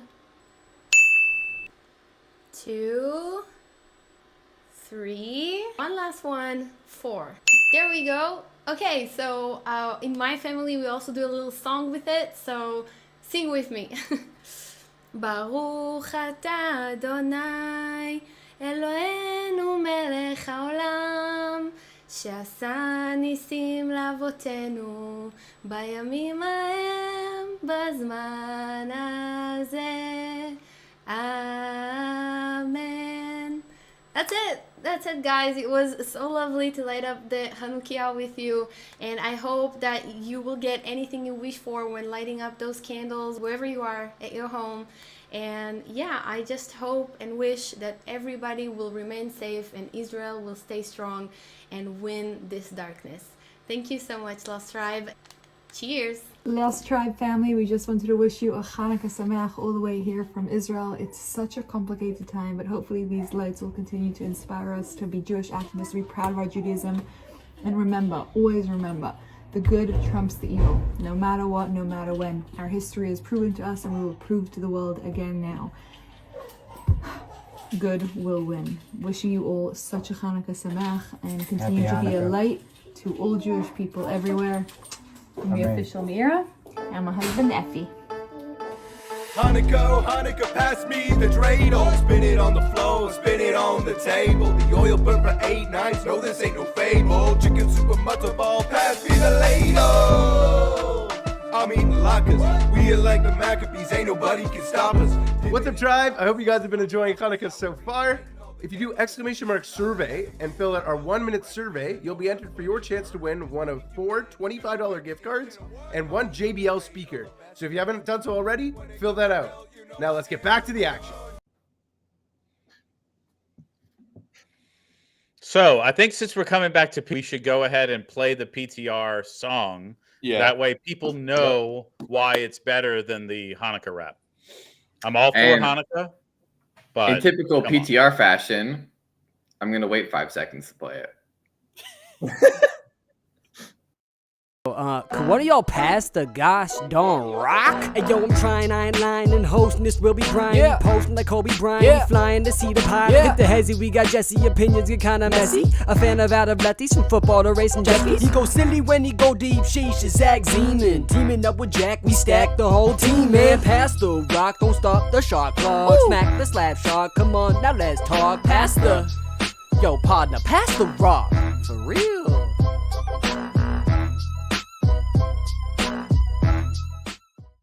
I just want to give everyone a quick fantasy update, by the way, if the Colo J is in the chat, it was his birthday yesterday. So happy birthday to him. He's a good friend of mine. And I am currently beating him in our fantasy matchup now that Raheem Mostert got 3 points in the first quarter. So to the Colo J, happy Hanukkah, and I'll see you in the playoffs. We just pushed our bid to the playoffs in an extremely close score. As y'all can see on the screen, 113 to 113. Wow. Jesse. So you're one fumble from losing it. It's not over yet. By the way, worst team in the playoffs. That's my roommate yelling with who has the worst team that's in the playoffs, actually. He has statistically the less points for. If we're giving fantasy updates, I'm gonna be in third this week, and he got me in sixth. That's simple. Yeah, we're gonna be third and sixth, and I'm gonna play him next week, and he doesn't want to see me because my team's outscored his every week the last 4 weeks. Except for this week, chat. All it takes is this week. My team is outscoring. You have 90 points this week. I have Tyreek left. oh my, He hasn't scored yet. From the team. It seems like you guys need a bigger apartment. Go away. He needs 25. Get a room, guys. Get a room. If we're gonna be giving fantasy football updates to people who are watching in the chat, just want to shout out my girlfriend real quick. I'm playing her this week in fantasy. She's down by 13 and has DeAndre Hopkins, who has laid a goose egg so far. So things are not looking good for you. Will Levis actually just threw a pick 6, by the way, and now the Dolphins are. Does not help. Who threw the pick 6? Will Levis. Nice. So one of the worst ideas in all of sports is playing fantasy football in the same league with your significant other. Let me just go on record for that. All right. She's good. She's going to make the playoffs. She's doing good. She's had a good season. You lose either way. That's all I'm going to say. Okay. Let's go back to the list. Okay. Broncos eliminate the Chargers. Justin Herbert, broken fingers, probably going to have surgery. Is there a chance the Broncos sneak in and win the West, Jack? Is there a chance they win the West? I mean, that's they're one game back, by the way. I know what they are in the standings, but that's still asking a lot of the Chiefs to fall off that hard.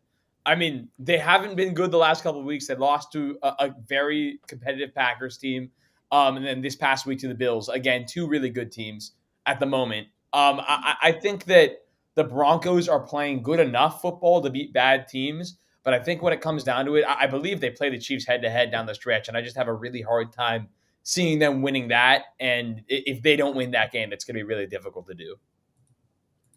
All right. So, Zach, over to you. Is Sean Payton the coach of the year? I don't know if Sean Payton's necessarily the coach of the year, but I do like the Broncos' chances to win the West. I never thought I'd be saying. I'm pretty sure, Jesse, I think you had the prediction earlier this season. I think you did. So very impressed by you. Chiefs do not look like their complete selves. Of course, they don't have anyone for Mahomes to throw to besides Travis Kelce, and that's a big dent in their in their shining armor as the Knights of the NFL they've been. I like the Broncos' chances. They're only 1 game back. I mean, their schedule looks relatively easy for them. I think they could easily win the West. It'd be a big upset, but I think they can do it. The problem is the Chiefs have a pretty cupcake schedule too. Now, they've been playing with their food for the last 6 weeks too, though, so you never know. Sorry, I need to take a second here. The pick 6 was by a defensive tackle, by the way. It was a big man. Oh man, big man touchdown. It was only 5 yards, so we didn't get to see him rumbling down the field. But big man touchdown on 3rd and 11 from their own 5-yard line. Titans just shooting themselves in the foot.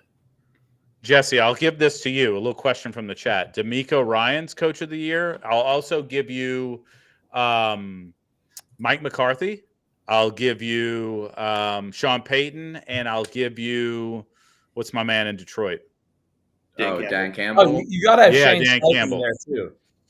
Okay, you can have Shane Steichen as well. Who do you? Okay, if I had to rank all of those names, I'm still putting Dan Campbell first. The fact that the Lions have had the year that they've had, and I know that they had a big loss this past week, but they're still going to end the year over 10 wins. Could be even close to 12. So I think Dan Campbell deserves every ounce of that award. After Dan Campbell, I would say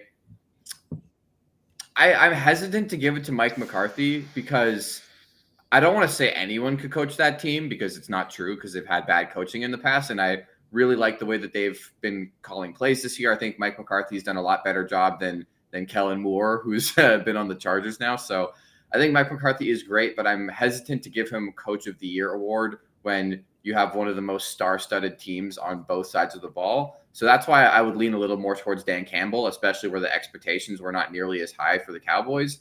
And then D'Amico Ryans, I feel bad because it seems like he was probably on track to be in the Coach of the Year argument, but now unsure how the CJ Stroud injury is going to pan out. Yeah. They might finish the year 8-9. We don't know what's going to happen with the Texans. Yeah. Although Davis Mills could come in and start cooking, so you never know. He's got no receivers left also. Davis Mills, Noah Brown, and Robert Woods might finally be back. I don't know if he Bobby is. Bobby Trees. Yeah. So, it's going to be tough, but I would say I'm giving it to the Lions. I think that they had, just also the way that Dan Campbell coaches, he's just such a Coach of the Year guy. It's got to be him. Okay. All right. The division leaders in the AFC right now, Baltimore, Miami, Kansas City, Jacksonville. So of the rest, which 4 of these AFC teams will not make the playoffs? So we're picking teams that are going to be out. Bills, Bengals, Steelers, Browns, Broncos, Colts, Texans. Who do you see? What name do you see that you're like, they're crazy out? That 4 of them won't make it. Yeah. Give me one, Jack. Give me one that won't make it. The one that jumps out at me the most, and I hate to say it, is the Houston Texans. I think I love what they've done this year. I love the coaching job that D'Amico Ryans has done. I love what we've seen from CJ Stroud this year, but it just feels like the last 2 weeks, every single player on that team has gotten injured. Like every key piece. You lose Stroud, you lose Tank Dell for the season. That's confirmed. Nico Collins goes out. It's just such an unfortunate end to what was such a promising start to the year for them. Now, if they do manage to make the playoffs still, good on them. That is outstanding, and D'Amico should absolutely win Coach of the Year. But I just feel like in such a competitive conference, or at least the bottom half of the AFC playoff picture right now is just so neck and neck. That little thing is going to be what keeps him out. Zach, your pick. Can't take the Texans. Yeah, I think this is a pretty clear-cut one. Look, I mean, whether it's Jake Browning or A.J. McCarron, there's no way the Bengals are going to be able to reach the playoffs with the quarterback they have right now. They won 2 games in a row, buddy. Yeah, have you seen him play? I do not care. Jake Browning looks great right now. I do not care. I'm going to say the Bengals end up missing the playoffs. Look, the replacement-level quarterback can only last so long. We've had legends like Mike White come in for a few weeks, play as great as they possibly could, and then immediately fall off. I know they've won 2 in a row, but still, the Eagles won a Super Bowl with a Jake Browning. There is at least 2 or 3 other teams that I would have picked before I picked. What's crazy is the Bengals have looked better with Jake Browning than they did with Joe Burrow for a lot of this year. I just don't think any random backup is going 32 of 37 for 350 yards and 2 touchdowns on primetime against the number 1 team in the AFC. Yeah. And then, so he threw for 354. Then he threw for 275 against Indianapolis. He's got Minnesota, Pittsburgh, Kansas City, Cleveland. It's a little tough. I think 3 cupcakes and the Chiefs. Yeah. I'm going to say Steelers have to be the first name out of my mouth for this list because they just lost to the poverty Patriots, which was the easiest game left on their schedule for the year. So and the week after losing to the Arizona Cardinals. Yeah, so back-to-back weeks. And like you said, they're facing the Bengals. They've got not an easy road ahead the next 4 weeks. And who's going to take them there? Mitch Trubisky, who wants to see how far he can throw a ball on 4th and 2. It's not going to be the Pittsburgh Steelers, I'll tell you that much. So they are definitely one of these teams that's not going to make it because every other team in their division is also above 7-6, which at this point now, them having that record just isn't good enough at this point. If they were in the NFC, they might be a playoff team. But at this point, I think the Browns have a better shot. The Bengals have a much better shot. And the Ravens are winning the division. So Steelers, it's time to say goodbye. So if I get the 4th pick, Jack picked the Texans. Zach, for some reason, picked the Bengals, and then Jesse picks the Steelers. So I have the Colts, Broncos, Browns, Bills. The Colts is the easy pick, but I think I'm going to pick the Bills because the Bills have to play the Cowboys and the Dolphins still, and they're a game back of some of those other teams. So I just think it's not in the cards, even though the Bills are playing better football. They beat the Chiefs. I get it. I just think the Colts are going to cruise to the end of this and play a couple AFC South teams, including the Texans. They may even play the Texans play the Titans twice, not the Colts. But I just don't see a scenario where the Bills actually make it. So I'm going to take them out. So that leaves us with Colts, Broncos, Browns. Those are our playoff teams with the division winners. I think the Broncos and the Browns. I like the Browns. And you know what? Someone just said Joe Flacco is the best quarterback out of all of these teams. I think that's definitely false because I think Russell Wilson is up there, and obviously Josh Allen is the easy pick. Josh Allen is there. I would say of all of these other teams outside of Josh Allen, I still think you got to give it to Russ. There's no way a 45-year-old Joe Flacco is better than him. But why don't we talk a little bit about Joe Flacco for a second, because he looked pretty elite. Is Joe Flacco elite? And what is their ceiling with Always Joe has been. Always has been elite. All I want is the Browns to go to Baltimore in the playoffs with Joe Flacco as the quarterback. I just want to see it. Yeah. You have a little Browns Ravens, like, they moved from Cleveland. They were the Browns and they became the Ravens. And then you have Joe Flacco revenge game. Who's not betting on that? Yeah. I mean, Joe Flacco, he's unapologetically himself. Based on when he was the Ravens starting quarterback for however many years, 10, 11 years, still now at age 38. He is a gunslinger. He's going to come into the game. He's not mobile, but he's going to step up in the pocket and chuck the ball around the field. And he might make a couple scary throws a game, but he still has a decent arm, and he's going to get the ball down the field to his receivers. It's definitely a bit of a stressful way to play quarterback, but it can work, and I think it has worked so far for the Browns offense. I think Joe Flacco being elite obviously is a joke, but Joe Flacco is a competent NFL quarterback at this point in his career, and I think the Browns could still be a competitive playoff team with him in there. And let's be real, he doesn't have to be Joe Montana or Tom Brady. Right. He just has to be like maybe a little better than Trent Dilfer, but he's got to be Joe Flacco. Yeah. He just has to be Joe Flacco. I agree. That's a good call. Great call, actually. Yeah. Okay. Vikings Raiders yesterday. The final score was 3-0. It was not a soccer game, but the final score was 3-0. Is this the worst game or the best game you've ever seen, Zach? It's up there for both. It's clearly up there for both. The sicko in me loved it. The sicko in me absolutely loved it. Although shout out to Jets Texans for having an immaculate first half of all punts. That was also beautiful. But I mean, it clearly is probably the worst game we've seen all season, probably the worst game we've seen for the past couple of seasons. A 3-0 score is so rare, and usually the reason that it ends up being 3-0 is because of like weather conditions. I'm pretty sure the only other games in like modern NFL history to go 3-0 were the mud game between Pittsburgh and Miami, and then I think the aptly named Mud Bowl, which I forget who was in that game, but both those games had mud in them. This was played in a domed stadium.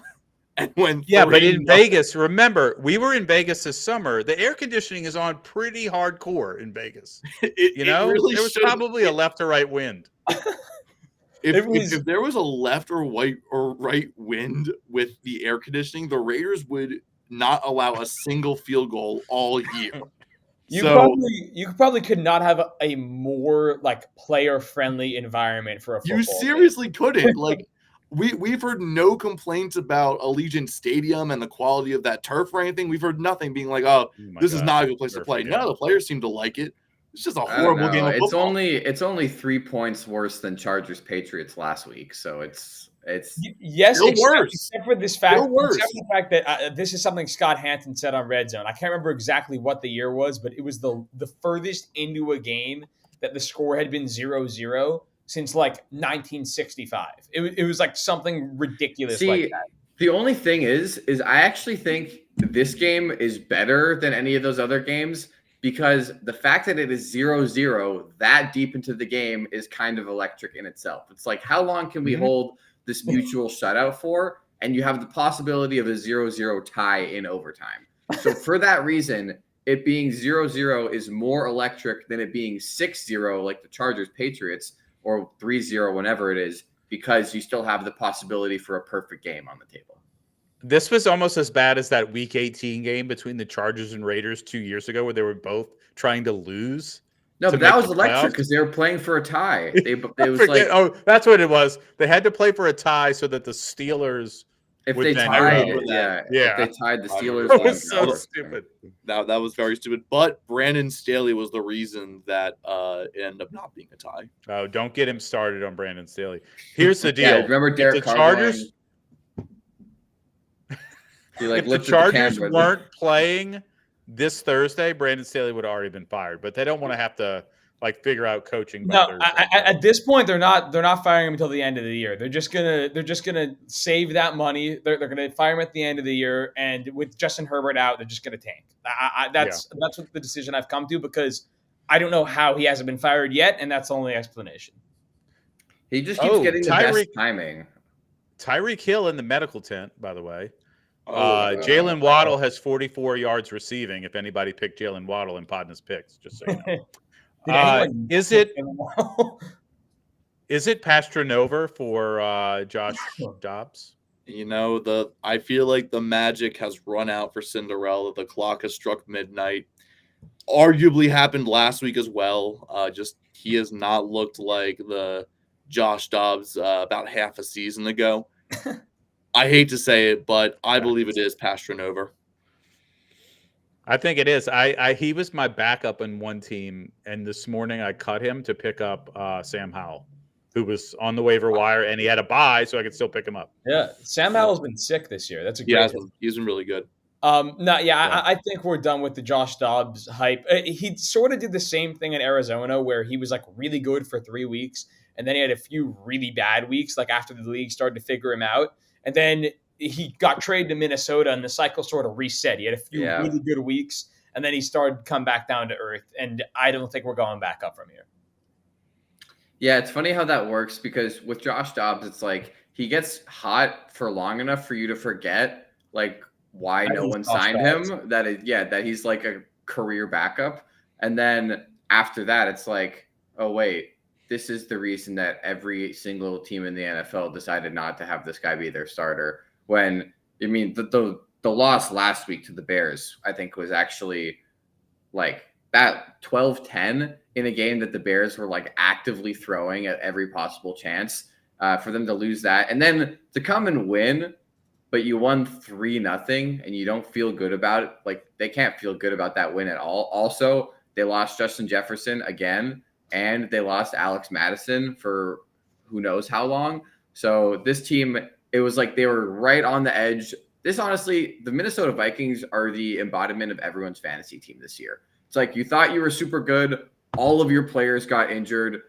Then they hold on just long enough for you to get your hopes up again, just for you to be back at 500, 7-6, 7-7, just for your best player to get injured again. And now you didn't tank. You didn't commit to the tank. And now you're kind of in this weird spot where you're not going to be good enough to do anything.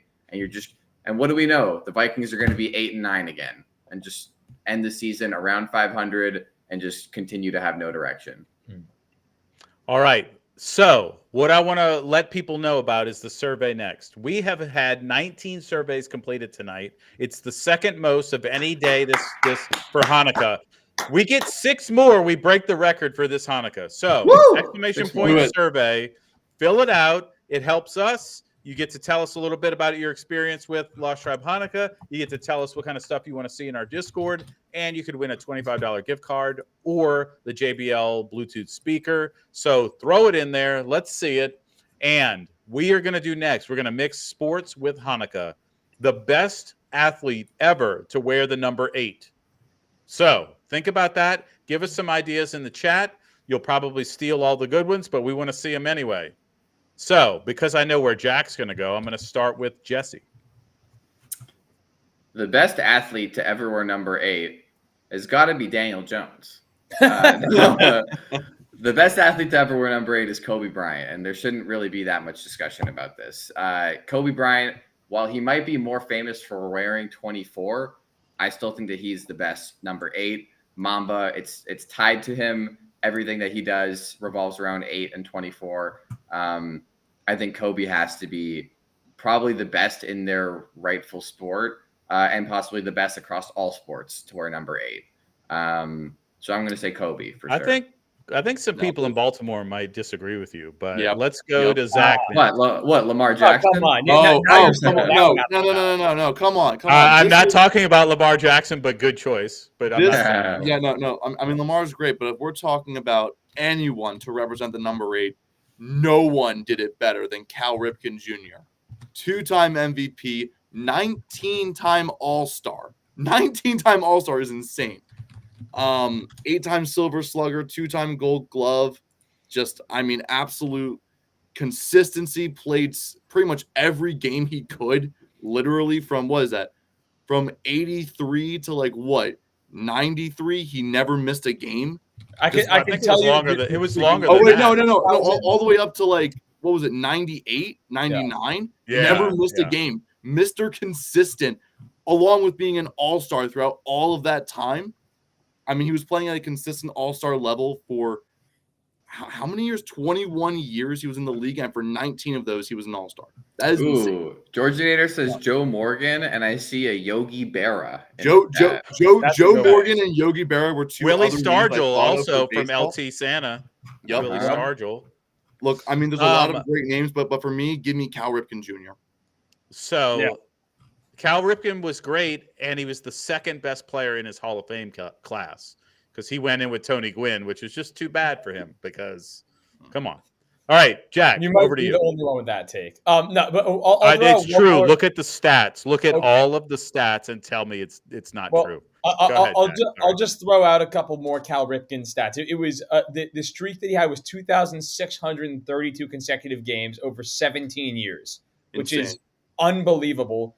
And the best part is that he intentionally ended the streak. He ended it himself because he didn't want the pressure of continuing the streak more and more. He already set the all-time record, and he ended it himself on his own terms. So shout out Cal Ripken Jr. Awesome. I think. Yeah, so I mean, Kobe is the obvious pick. I'll throw out another name that I don't think I've seen yet. Steve Young got to be in the conversation. Yeah. One of the all-time great quarterbacks. One of probably the best lefty quarterback ever. So yeah, Steve Young, hell of a player. Great number 8. I like this comment from chat. Ryan Braun, best Jewish number 8. I believe that has to be. That's true. not what it says. Well, I'm still saying. Well, I'm saying what he probably means. Okay, good. I'm looking at a If list. If Lamar Jackson gets one Super Bowl, is he the best left-handed quarterback ever? He's not. Steve left-handed. Young's only got one. What? He's not left-handed. Is he not left-handed? No. He's not. Why did I think? I thought you were going to say if he wins, is he the best number 8? And I was going to say if Lamar Jackson converts, is he the best Jewish number 8? Because then he actually might be. I just want to shout out another name. I see Consigliere put it in the chat. Alex Ovechkin is a good number 8 as well. I mean, he's definitely up there in the hockey players. Troy Aikman. The Troy Aikman take is good. He's really good. Mm-hmm. My Saquon personal touchdown, favorite. by the way. My personal favorite is going to who scored the touchdown? Saquon. Nice. Oh, good deal. All right. So my personal favorite number 8 is the patriarch of the Manning sports dynasty, Archie Manning, who I have a picture of when I was a kid at some shoe store randomly somewhere in New Orleans. Mm-hmm. But he didn't have the stats. So I'm going with I usually don't like to pick players from teams I don't really like that much, but I'm going with the Hawk, Andre Dawson, because he was just one of the coolest baseball players when I was a kid, no matter what team you rooted for. I was not particularly anti-Cubs, but he was an Expo A, which is just one of the best uniformed teams ever. Mm-hmm. And he's the Hawk. He was just the gun he had in right field was I mean, I thought about this earlier, and I was looking up different players who wore 8. The thing about Dawson is that while he was in Expo, his best days, he did not wear 8. So I mean, I would feel like argue that it's should not be his a best consideration. days. Yeah, his best days might have been as a Cub. Yeah. Still, It's debatable.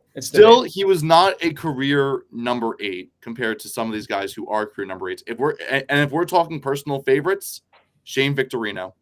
Shane Victorino. Nice. Brian, I By the got way- one you skipped over, a guy that Okay. you like. Manny Machado wore 8. Yeah, he in his wore 8 for the last season with Dodgers. the Dodgers. He wore number 8. Yep. Yep. I also learned that. This is what I'll say. I'm looking at this random list, and Archie Manning's actually 15th all time on this list. So I was impressed. I did not. Yeah, they had Ryan Braun 31 on that list as well. For Yeah. what's worth. Zach I will also Levine, number shout out- 17. Anybody's my favorite hockey where player is- of all time? My favorite Yeah. hockey player of all time, Drew Doughty. I have to shout him out. He is a stud. I thought you were going to say Absolute Timu Solani. no front teeth. Oh God! Why would I think of Duck? I'm surprised that we've gone this far without mentioning Alex Ovechkin. We did. No, we That's why did. It's not surprising. That's why it seems long. All right. Well, that was Great. fun. Let's move on because we have a lot to. We've been going for 2 hours and we still have some things that we can get to here. So, do we want to move? Do you want to do some connections? Why do we head over to our connections board? Who did the NBA one? I did the NBA one. All right, let me bring that up for the gang. So, if you're new to this, we just like to yell out different things for like 10 minutes until we get this right. So, this is Let's Play NBA Connections Hanukkah edition. So, we're on with our live stream right now. Everybody in the chat, you guys can help us out. This is made by Zach. So, how this works is there are 4 categories, and 4 of these players fit into each of those 4 categories. So we got a lot of interesting names here. Mm-hmm. Wow. Okay, Nick Stauskas. What is bro doing on here? What could Nick Stauskas be doing on here? I know that Zach is a big Nick Stauskas guy, right? Didn't you tell me that was like your first NBA jersey or something like that? He was like my first favorite player as an NBA fan during the Process Sixers days. Oh, Did he go to West Virginia? No, he did not. Certainly not. I think he didn't go to college. I think he was an international. He went to college. Are we not still in the He went to process? Michigan. Are we not still in the process days? We are well past the process days. I think you have to get past the All right, second so round for it to end. Spencer Dinwiddie was a Sixer, I think, a long time ago. Was he or no? Was he a Piston? Might have been the Pistons. He was a Piston. He was definitely a Piston. I don't know. Maybe he wasn't a Sixer. Mikal Bridges was drafted by the Sixers. Obviously, Embiid, Stauskas. I like the suggestion in the chat, by the way. Lillard, Stewart, Smith, and Garland, which are all last names of actors or actresses. I think What you're Lil- assuming what a lot Lillards of do you Zach, know? by the way. I honestly, I was about to say, I don't think Zach's smart enough to figure that one out. All right. Wow. Anyone else drafted? Man, that was you also harsh. you also put the accents on Şengün properly. Good for you. Yeah, Yes, I did. I think there could be like, I don't know. I think Rui Hachimura, Jackson Hayes, and Obi Toppin all feel like the same draft class. What Does that not about and Stewart maybe? Jackson Hayes. He's Isaiah Stewart's like a 3rd-year player or something. Like he's young. Şengün is in his 3rd or 4th year. I'm feeling more Hayes, like same draft class as Zion. Garland, Trying to think of any of those. Sexton. I feel like Toppin was in that one. yeah. I think those 3 guys are in the same class. I can't figure out who the 4th one Well, is. it wasn't a one away. So, that was a one away though with Sexton. Rui, Hachi, Jackson Hayes, Sexton, and Obi was one away. What about Malik Monk? How old is he? Older He's than been them. around. He's been He's around. He's older than them. Malik Monk was the same class as like De'Aaron Fox in 2017, I think, around there.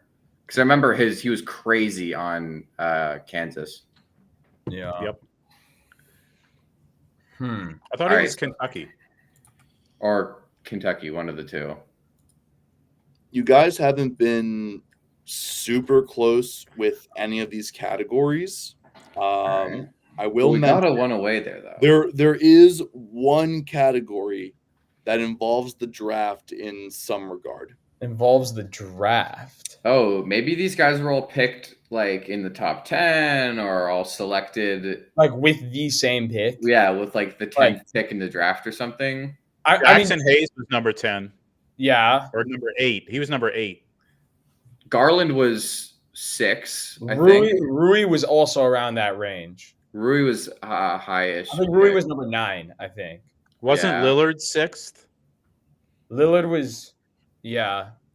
Shangoon Right was. around. I think Shangoon was in the top 15. Like, I don't think he was top 10 though. Yeah, no. I don't know when Domas was drafted. Domas, Oh wait, we have a couple Kings on here. Are there any other? No. no. Draymond's chilling. There is no category related to a specific team of any capacity. That includes Oh, college. okay. There is no college category today. Sorry, Jack. I know. I noticed that.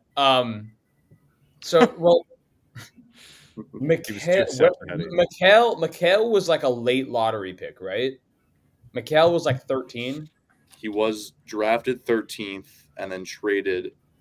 Yeah. So Mikhail was a late lottery pick. I think there's got to be more, right? Like I feel like Sabonis was around there. Okay, so this is one away. Rui, Jackson, Obi, and Sexton is one away, but those 4 without Sexton is not. So it's not Rui, Jackson, Obi, like I thought. Okay, so Jackson, Sexton, and Obi and Garland was one away. So it makes me believe that these 3 are together in some capacity. I mean, were they all picked with the same pick? That actually is feasible. They were all pick 8. That like feels right. Rui was Smith? No. He wasn't that high. No, was Monk? Monk could have No. been. Garland? Shangoon, maybe? No. No, not Shangoon. Could Garland have been that? Stauskas? Was Stauskas? No, I don't It know. could have been. Oh my god, it was Stauskas! Dang. Oh, there it is. 8th overall. Nice, Brian. Wow. It was either Nick Stauskas or Frank Ntilikina. It was one of them. I thought you were going to say Classic. Frank the Tank. All right. Good job. Good job. All right. I love yeah. Frank the Tank. Okay. Draymond Green. Nice. What is he's- Draymond Green doing? Suspended for attempting to injure someone. Wait, Draymond, are 3 of these people he has hurt? Draymond, Isaiah Stewart. Who else has attempted to injure someone? Oh, Embiid probably. That's terrible. That's He's awesome. always going after people. Terrible, guys. Come on. Sabonis and Draymond got into a fight last year in the playoffs. Okay. Was Sabonis suspended though? No, he didn't get suspended, and Draymond did. Oh, yeah. He didn't, but Draymond did, yeah. Chat trying to Ooh, cook chat NCAA says- championship winner as a category. I will tell you that is not a category. What about NCAA championship loser? We've had that before. We have had that before, but that is not a repeat Oh, we category. got Foreign-born players. I don't think we have enough of those. It's not a bad shout. 1, 2, Shangoon. 3, No, 4. I think Domas was born in the U.S. though. I just think he's not his going away. dad is from Lithuania. Yeah, his dad was. Oh, playing well, in the his NBA. dad played. Are there any other NBA families in here? Like, I mean, Oh. Bridges. No, No, that's it. no. Darius Garland. All right, hold on. Draymond is a defensive guy. Yeah, Mikhail is a defensive guy. he was finalist for Defensive Player of the Year, but never won it. Mikhail wasn't a finalist for Depoy though. I mean, Mikhail was 2 years ago. Oh, he's a finalist. He lost to Marcus Smart, I think. Yeah, I mean, Draymond's won it. maybe it's first team all. No, there's no other Like, people here. Dorian that are- Finney-Smith is a defensive guy for sure. Like, I don't know. I would think Isaiah Stewart is a defensive guy. Like, I don't What know. I see between Sengun and Sabonis is they're both bigs who average a lot of assists. And Draymond Green, too. Oh, Okay. this could be triple-double related, maybe. And like Embiid, maybe. With Domas? Yeah, By the maybe. way, Man. actual breaking news: the Dodgers contract with Shohei is now official. is now official. Go. So he earns $2 million a year, and then it's like $68 million a year for the back half of the contract. So for the first 10, it's $2 million. For the second 10, And he's not it's pitching. He's not pitching next year. I read as well. It doesn't matter. It doesn't matter. So that way they're only paying $2 million for a DH and then $68 million for the pitcher as well. Luol Deng contract. It does matter. It doesn't not matter. No, it just doesn't matter because he's going to be the best hitter in baseball next year. It doesn't matter if you can't pitch. No, I disagree. All right, Zach, I think we need a hint. Yeah. Okay. What would I put Joel Embiid on here for, of all things? MVP. Because of the poster on your wall? No. What on your head? What is Embiid known for? What is he known for? For West Virginia dialect. Free throws. Free throws. Oh, is there a shot? Flopping. The chat checks in. Is there? Oh, him and Dame gets a lot as well. Is there like a shot 25 free throws in a game or something? I think Domas gets hacked. Who else? I mean, Draymond loves to commit fouls. He also gets to the foul line a lot. He does. Dang, that wasn't even one away. Oh my god. This is painful. This is not great streaming. I'll tell you that. No, we're hurting here. Free throws. What does it have to do with free throws? There is a category about free throws. I know Mikal Bridges is a pretty good free throw shooter. Lillard. I mean, yeah. Maybe it's shooting like 90%. Bang! Let him cook. 15 made free throws in a game this season. Dame, Embiid, Monk, and Bridges. Wow. There you go. Okay. That was a sweaty category. All right. But we're working our way guys through did it, get though. it. You have two more. More pain. All right. I was really convinced that there was doesn't some get type of easier. assist category going on. One away. Okay. one Şengün, away. Draymond, and Sabonis have to be be Yeah, big Oh, pass. that wasn't one away. Maybe though. not. Uh-oh. Ruh-roh. Ruh-roh. Something to do with assists. I swear, maybe it's got like 15 assists in a game or something. But none of like, these other guys Dinwiddie have in done there? that. Oh my God! Hey. 500 assists last season. 500 plus assists last season. What do you guys think this last category could possibly be? Okay, Şengün, Rui, Big Stu, and Dorian Finney-Smith. Wow. I'm thinking it's going to do blocks. I mean, Rui gets a. Was Isaiah Stewart drafted by the Pacers? I don't think No, so. I don't think so. Sorry, not Pacers. Dorian drafted by the Pistons. Finney-Smith, known shot blocker. So that's nice. Finney-Smith was traded. Rui was traded? Have they all fought LeBron somehow? Did Rui? Well, I just remember the only thing I attribute Isaiah Stewart to in my mind is him trying to fight LeBron.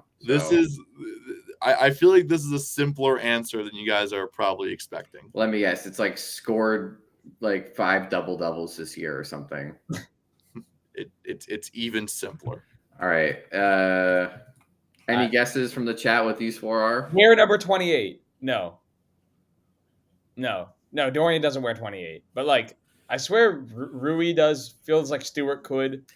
No, Şengün, no. No idea what this is. Yeah, I don't know. Really that simple? Just hit it. Is it? Come on. No way. No way. Yeah, Jack, you got it. You got it right on the money at the very end. It was that simple. That's really funny. I think that Şengün does. I don't know. At the very least, I checked on Basketball Reference this morning in case they somehow changed numbers tonight. Yes, Dorian Finney-Smith apparently wears 28.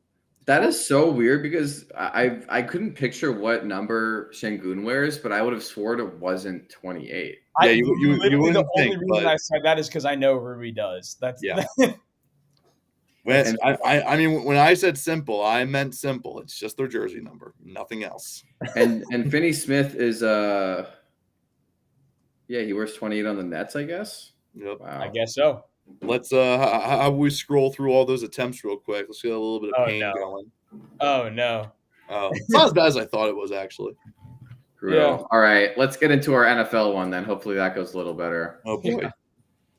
All right. Jack made this one. Oh, yeah, boy. I made this one. All right. All right, we're going to be here for 20 more minutes trying to figure this out.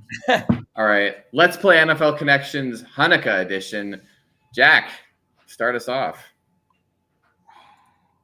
This is, I mean, it's Jack's grid. Yeah. Do you have any Yeah, explanation I mean- for anything that went into this creation? Nothing in particular. I mean, I can give you some hints if you start to struggle. But There's a lot right. of there's Yeah. a lot of running backs, All or, right. at least just mobile players. I think this is all. It's all offense besides, what is it? Derwin James, Tyrann Mathieu, Jalen Ramsey. So we have Yeah, three only defensive three. players. All right. Drake London. Was he a USC guy? There Yeah. could definitely be a Yeah. I USC. think so. All right, where do we want to start with? All right. We can start with we have Heisman's on here. So we have only two though, I think. Tyrann Mathieu was second place. Was in Kyler the this Heisman or was he year. just the first overall pick? he was the Heisman. He was the Heisman? Yeah. Yeah, he's on the Heisman commercials. He is. Christian I mean, he McCaffrey. Oh, Christian McCaffrey and Drake London. Funny, like our last one, were both the 8th pick in the draft, I believe. That was If funny. these to- two That both would be randomly insane. get the same That would be weird insane. question. That would actually be unbelievable. Josh Allen was number 7. What I about think. McCaffrey, Matthew, Murray, Winston invited to New York for the Heisman ceremony?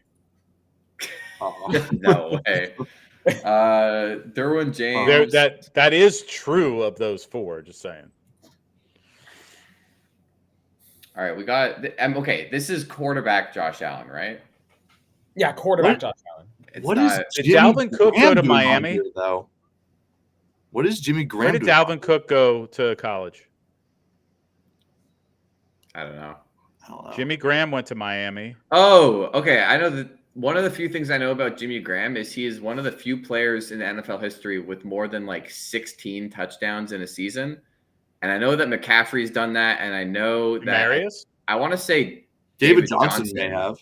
I was going to say David Johnson, possibly. I want to say Gates or Demarius. I think it's Gates or I don't think Thomas. Demaryius Thomas did it. I think it's Gates. Okay. Oh, that didn't hit, really? Mm. Not even Maybe, a one away, maybe, dang. maybe replace Maybe Johnson David with Johnson's Gates. Yeah, just this Maybe one it's away definitely from not you. Demaryius Thomas. No, dang. All right, that sucks. Jameis Winston has thrown. How many quarterbacks we got here? 1, 2, 3. Jack is like such an ass. He puts 3 quarterbacks, 3 defensive players. It's like 3 almost- Saints. I'm not going to make it too easy on you. Oh, No, you're not. Antonio Gates is like he's what, like he's really high up there in career yards. I think he's like 6th or something. Like he's For tight ends. yeah, he's up there. I'm thinking running backs. We've got 1, 2, 3, 4, 5. Interesting. Gus Edwards. Maybe it's a touchdowns this year. These Could 3. And does Josh Allen have a lot of rushing touchdowns this year? could be that. Yes, they Hey! do. 10 rushing touchdowns this year. Well Come on. done. Well done. Cannot get past Jesse. Look at you. How that man? The fact that Gus Edwards has 10 and he scored 0 of them while rostered on my fantasy team for the first 6 weeks of the season, and then as soon as I dropped him, all of a sudden he's the touchdown leader. Yep. Uh, all right. Tell us how you really feel. Yeah. What about screw is you. Nico Collins a rookie this No. year? I think last year was his second year, first year. Okay. He is young though. Well, I mean, everyone else is a veteran. Well, Nico Collins had some huge. No, but I was thinking about big rookie years. Like Nico numbers of touchdowns Nico for Collins rookies. had almost 200 yards in a game this year, or maybe like If 198 or we're- something. if we're talking yards from scrimmage, I'd like to try Nico Collins, David Johnson, Demarius Thomas, and Antonio Gates. One away. Dalvin Cook has had some huge games in his life. Not this year. Wait. then- What's the category you were going for, Zach? I'm thinking something along the lines of like yards from like total yards or whatever. You got to And put that- Jimmy Graham in there. He had like a It could be. 1,600-yard Wait, season. so that's our one away? No. It was David Johnson, Nico, Gates, and Thomas's one away. I want to try replacing Gates with Cook. So Wait, it was No. Oh, interesting. David Oh. Johnson, Nico, Jimmy, and okay. So All right. seems like those three are. wait. Nico, Jimmy, Johnson, Gates. Get rid of Demarius Thomas. No, he was in the one away. Jimmy wasn't. No, the category that you guys are one away from is way simpler than you're making it. Ah, come on, man. Pro Bowl. If it's Pro Bowl, I swear. Like David Johnson. It is like almost as straightforward as it gets in a connections game. Okay, is it? Did they all play on the same team or something? They were all born in April. I don't know where a lot of these guys went to college, but if that's a simple one. All right, so Gates. I want to try Gates, Thomas. Is it Cook. another jersey number? Is it an 85? No. No, Demarius No. Thomas was 88. No, just I want to try Gates, Thomas, Cook, Johnson. No. Okay, No, so we were right there with these four. I'm thinking, is it? Is David Johnson the odd man out? Like, Yeah, that's what I was Maybe he thinking. is. No, it seems like these three were all together. I don't know who the fourth one was. okay, so it's And those then- three. Oh my god. Try this is- Jameis. Oh my god. Okay, what do Nico Collins, David Johnson, and Demarius Thomas have in common? Just honestly, just Were they just all try- just Texans try at one Jameis. point? Did Demarius Thomas play on the Texans ever? Yes, he did. He did play for the Texans. Who else here was a Texan? Tyrann Matthew. Matthew. Oh my. There you Bang! go. There it is. There you go. Oh Wow. my god. Wow. Okay. I did not know that Demarius Thomas was a Texan, so that's what was throwing me Not off. for long. but at the end. That's why he was on there. Was that at the very end of his career? Or Yeah, start? like it was, I Yeah. think it was like his last season, or it might have been his second to last, and he went back to the Broncos for one. Oh. But it was at the tail end of his career. I forgot that Honey Badger was in Houston. Yeah, as I well. forgot about. Also Matthew. 1 year, I think. Yeah, You know, that was- there are four. Yeah, Sorry. like it was supposed to be like notable names that you might not think of that played there. That's sort of the purpose of that. Fair enough. I like that there's four non-quarterbacks, like offensive players left on the board. There's Jimmy Graham, Dalvin Cook, Drake London, and Antonio Gates. I want to see if they're in a category. One away. Okay. I will say both of these categories are not NFL related. Okay, so they're college related. Where did Antonio Gates go? Kyler Murray was Oklahoma. I don't know. Oh, wait. I Chat- like that. chat Look might at be Micah cooking. in Chat the might be chat. cooking. Chat Winston, cooking? Gates, Graham, and Murray, all multi-sport athletes. Really? Oh yeah, Jimmy Graham played basketball. Murray baseball. What Gates, did basketball. and Jameis also or Jameis Baseball. baseball. Jameis was baseball. one away? Oh. Almost cooked. Good guess. Good try, Micah. Good try. Good guess. Cooked. I may have screwed this up. I did not know that Jameis was a multi-sport athlete. Oh. Yeah, Oh. he played baseball. He's a pitcher. Wait. Try The category is right, but there is another multi-sport athlete on this. try instead of Jameis, put Drake London. I've seen highlights of him playing basketball. Oh, maybe Drake London. He's crazy good. Tyler. Kyler. Tyler. Bang! I saw a video of Drake London in a dunk contest, and he was Yep. doing some insane work. So yeah, he actually was on the USC basketball team in college. Yeah, I'm pretty sure though. Jameis Winston did play. He was a college pitcher. baseball. Yeah, For Florida State. now that I think about it, that's definitely right. I should have thought of that. Wow. so it's no longer me messing up the connections. It's Jack. Yeah. What happened, Good to man? know. All right, and then our last category: Dalvin, Derwin, Jalen Ramsey, and Jameis Winston. Does it have to do with Florida State? That's with Derwin college James, I and think, went to capacity. Florida State. I know Jameis did. I don't know where very James well just be Ramsey Florida State. How much you want to bet that Jalen Ramsey went to FSU? I mean, he currently plays in Florida, so it could be home to him. Yeah. I'm betting I think $10 that that's Jalen Ramsey went to FSU. It could also just be Bang! There you go. boom. Hey, shout out to FSU. They've had a rough week. Yeah. That's why they were on this. thought I'd give him a little shout. Had a rough 3 weeks, really. Yeah. All right, you want to run the video one more time, and then we'll whatever we want to do next. Yeah. All right. We'll be right back in just a few moments. So make sure to light your candles. Hello, Lost Tribe members. How are you? I'm so excited and happy for the opportunity to light up my Hanukkah with you guys this year. As you can see, I'm all alone here, sadly, but it also means that I can shine brighter and also have a whole lot of zufganiyot just for myself. I got all of these for you guys so you can share it with me after we light up the Hanukkah. Okay, hopefully my gaming room won't be caught on fire today. So with the power of this candle, I hope and wish for everybody, for all the Jews everywhere in the world, and from here, from Israel, that we will get to see a Hanukkah miracle this year. So I really wish for everyone happy Hanukkah, and let's light it up. Baruch atah Adonai Eloheinu melech haolam, אשר קידשנו במצוותיו וציוונו להדליק נר של חנוכה. This is exciting. I haven't done this ever since I was a child. 2, 3, one last one, 4. There we go. Okay, so in my family we also do a little song with it, so sing with me. Baruch atah Adonai אלוהינו מלך העולם, שעשה ניסים לאבותינו בימים ההם בזמן הזה. Amen. That's it guys. It was so lovely to light up the Hanukkah with you, and I hope that you will get anything you wish for when lighting up those candles wherever you are at your home. And yeah, I just hope and wish that everybody will remain safe and Israel will stay strong and win this darkness. Thank you so much, Lost Tribe. Cheers! Lost Tribe family, we just wanted to wish you a Hanukkah Sameach all the way here from Israel. It's such a complicated time, but hopefully these lights will continue to inspire us to be Jewish activists, to be proud of our Judaism. And remember, always remember, the good trumps the evil, no matter what, no matter when. Our history is proven to us and we will prove to the world again now.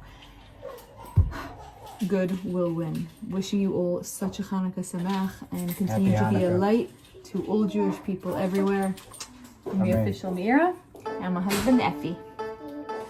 Hanukkah, Hanukkah, pass me the dreidel. Spin it on the floor, spin it on the table. The oil burn for 8 nights, no this ain't no fable. Chicken soup and matzo ball, pass me the ladle. I'm eating latkes, we are like the Maccabees, ain't nobody can stop us. What's up, tribe? I hope you guys have been enjoying Hanukkah so far. If you do !survey and fill out our 1-minute survey, you'll be entered for your chance to win one of 4 $25 gift cards and 1 JBL speaker. So if you haven't done so already, fill that out. Now let's get back to the action. Is there anything harder than a rap song that rhymes ladle? Jack, your thoughts? My thoughts. I mean, I don't think there is. The only thing that might be harder is like in the Past the Rock song. I mean, what do we got? We rhymed Jesse with jet skis. I mean, come on. I actually think it's kind of depressing that Zeman gets his last name rhymed. And I get my Past the full Rock name in sitting there waiting for it. I'm the only person with my full name in that song. I like that. We need a new line of Borak. Every time that song gets played, I get absolutely doxxed. I get completely doxxed. Next time we're getting your address in the next verse. Your social security number. First, my address. 367 Philly Drive. Yeah, it's gonna be my address, then my credit card number, my social security number. It's just gonna go all downhill. If someone can rhyme Zach's phone number with something, you win. Yeah, the name of his childhood one or something. It's easy. I like Mazel Tov saying, let's get his mother's maiden name in there. Oh, yeah, please. Awesome. So we're almost done tonight. Night 5, Lost Tribe Hanukkah, 8 days of giveaways. Thanks so much for hanging out. We did a lot of really important sports talk and a lot of ridiculous games as well.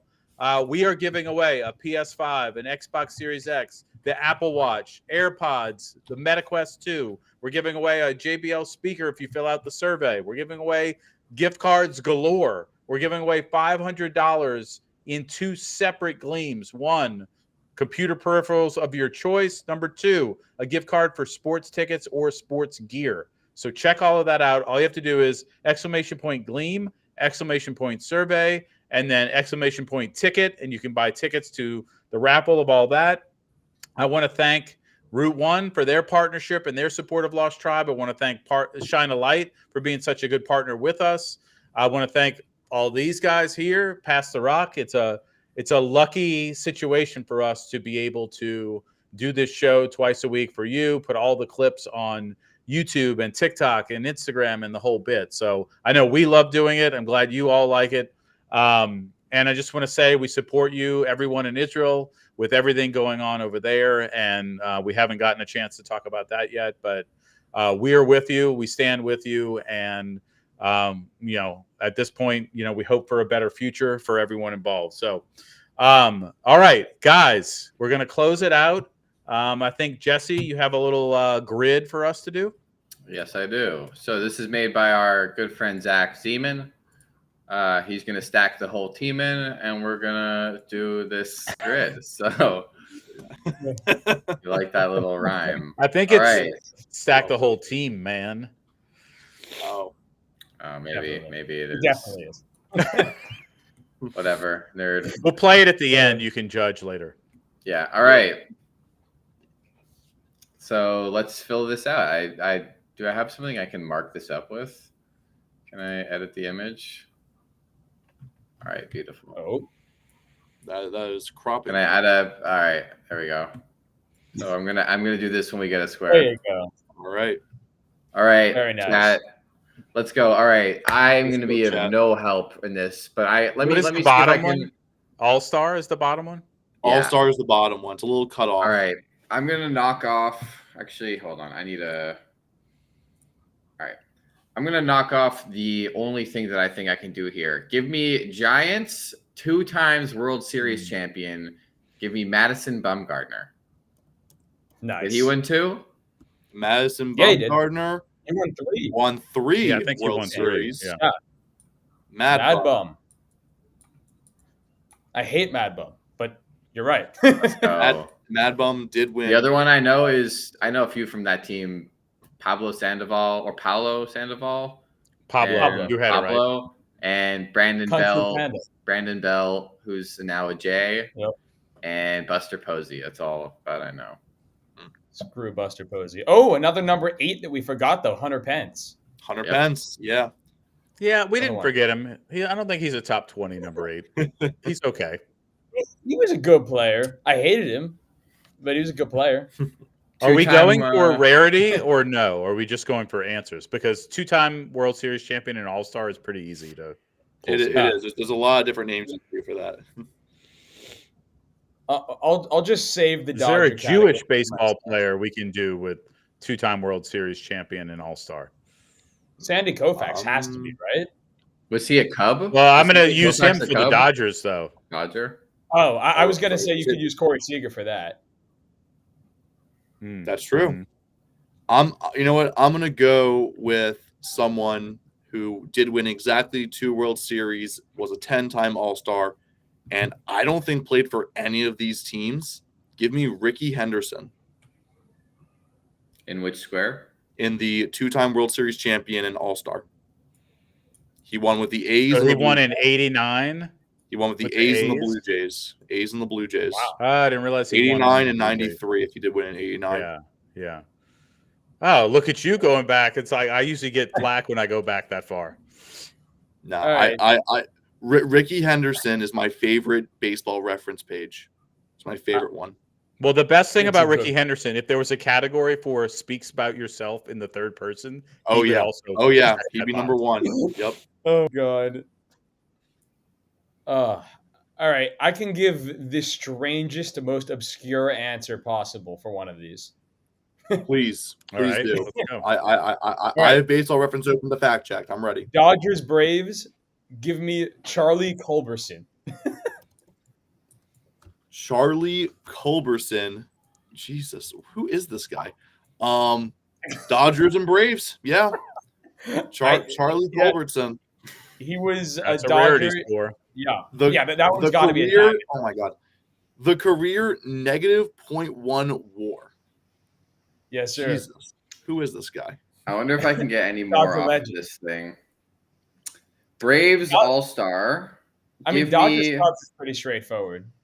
Was David Justice an All-Star for the Braves? I'm more than positive he was. I know that because of What about Moneyball. Terry Pendleton? I want to go Terry Pendleton just to go old. You Just- can write David Justice. Yeah, just confirming, yes, David Justice was a two-time All-Star with the Braves. And he was in the movie about the A's. Three-time Yeah. All-Star Yeah, he got for his traded. career. But yes, it was a two-time All-Star with the Braves. Nice. Was this might be a shot in the dark? Was Yasiel Puig on the Cubs or no? No. Yes. No. No? He wasn't the Cubs. No. Yasiel He was Puig, on the Reds. and he was Dodger, on the- Red, Indian, and Cleveland, not yeah. a Cub. No. I mean, the easy Dodger Cub is Cody Bellinger, but I feel like I can do better than that. Okay, well, I mean, that'll be our back pocket one. Yeah. Was Kyle Schwarber All-Star? He was not. I mean, no, he was an All-Star. I mean, you can definitely do one of my favorite pitchers to watch at that era, Jake Arrieta. That's He true. was so much fun when he was there. Schwarber is a two-time All-Star. Neither of those came with the Cubs. If we want to still count it, we can. But he was not an All-Star with the Cubs. Nah. Is that what that's What about referring Chris to? Bryant? I thought it just meant that they Chris were Bryant, a Cub. Chris Bryant definitely was an All-Star with the Cubs. Absolutely. Yeah. I'm checking, but he was definitely an All-Star. 100%. Yes, Brian, he Rizzo, was. Javi Baez, He any was of a 4-time All-Star with the Cubs. Chris Bryant. Oh my God, we shouldn't have done that. He's a Cub giant. Chris Bryant. Oh, he is a Cub giant. We shouldn't have used him there. Well, too late now. Yeah. Pen has been put to paper. Was Anthony Rizzo an All-Star? Absolutely, he was an All-Star. Rizzo was. Oh, did he play for either of these other teams? No. Rizzo has played for the Padres, the Cubs, and the Yankees. Yeah.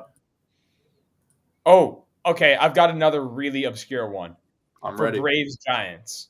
And the only reason I know this is because he's also a Brave Dodger. Kevin Pillar. Oh, he was a Blue Jay. Yep. Pillar. Best center fielder in Jays history. Kevin Pillar was a Brave and a Giant. Good pull. Very nice. I like the questioned look on Brian's face when I said that. It's terrible. Oh, man. I Joe need Carter. a better Dodger Cub than Cody Bellinger. There has to be someone better. That's like too obvious. There's always someone better. There always Was is. trying to go was I got Curtis it. I got it. Granderson? Was Curtis Granderson on those teams? I'm gonna check. That is a very interesting poll. Tiger, Yankee, Met, Dodger, Blue Jay, Brewers, Marlins was not a Cub. Yeah, he was on the I Mets. got That's it. what I said, You yeah. ready? You ready for this? This is going to be something. I'm ready. Brandon Morrow. Brandon Morrow. He was reliever, 100% a Dodger and a Cub, 100%.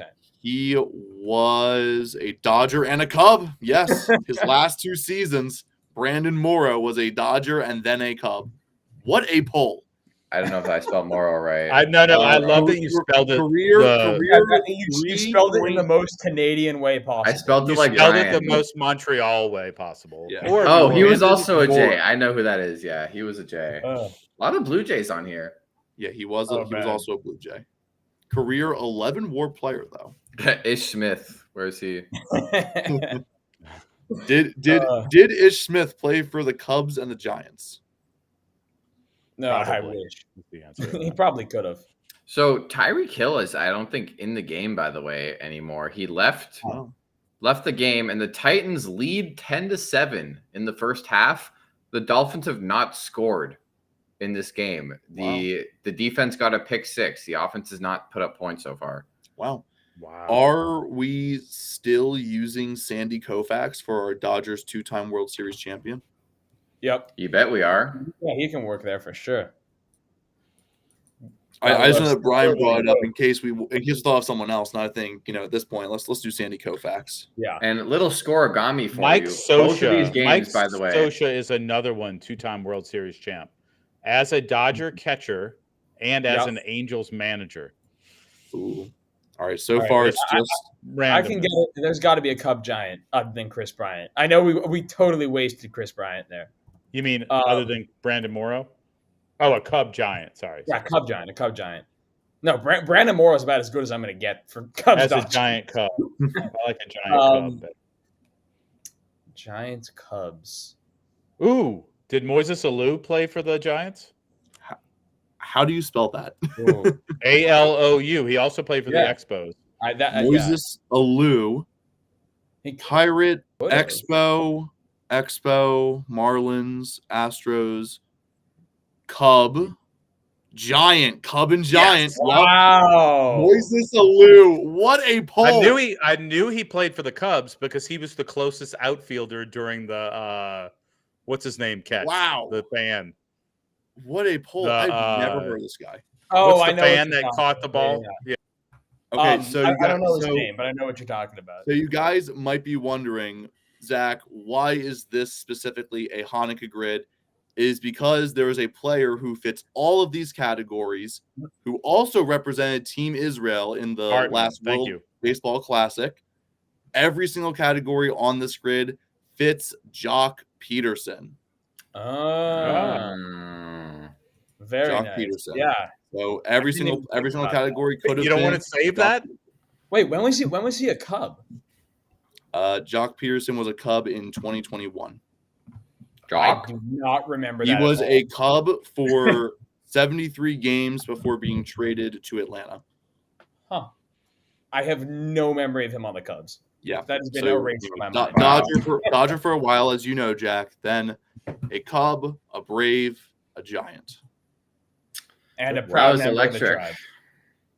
I'm just glad I got one out of those. You had the poll of the night. Moises Alou is a great poll. Moises Alou is what a poll.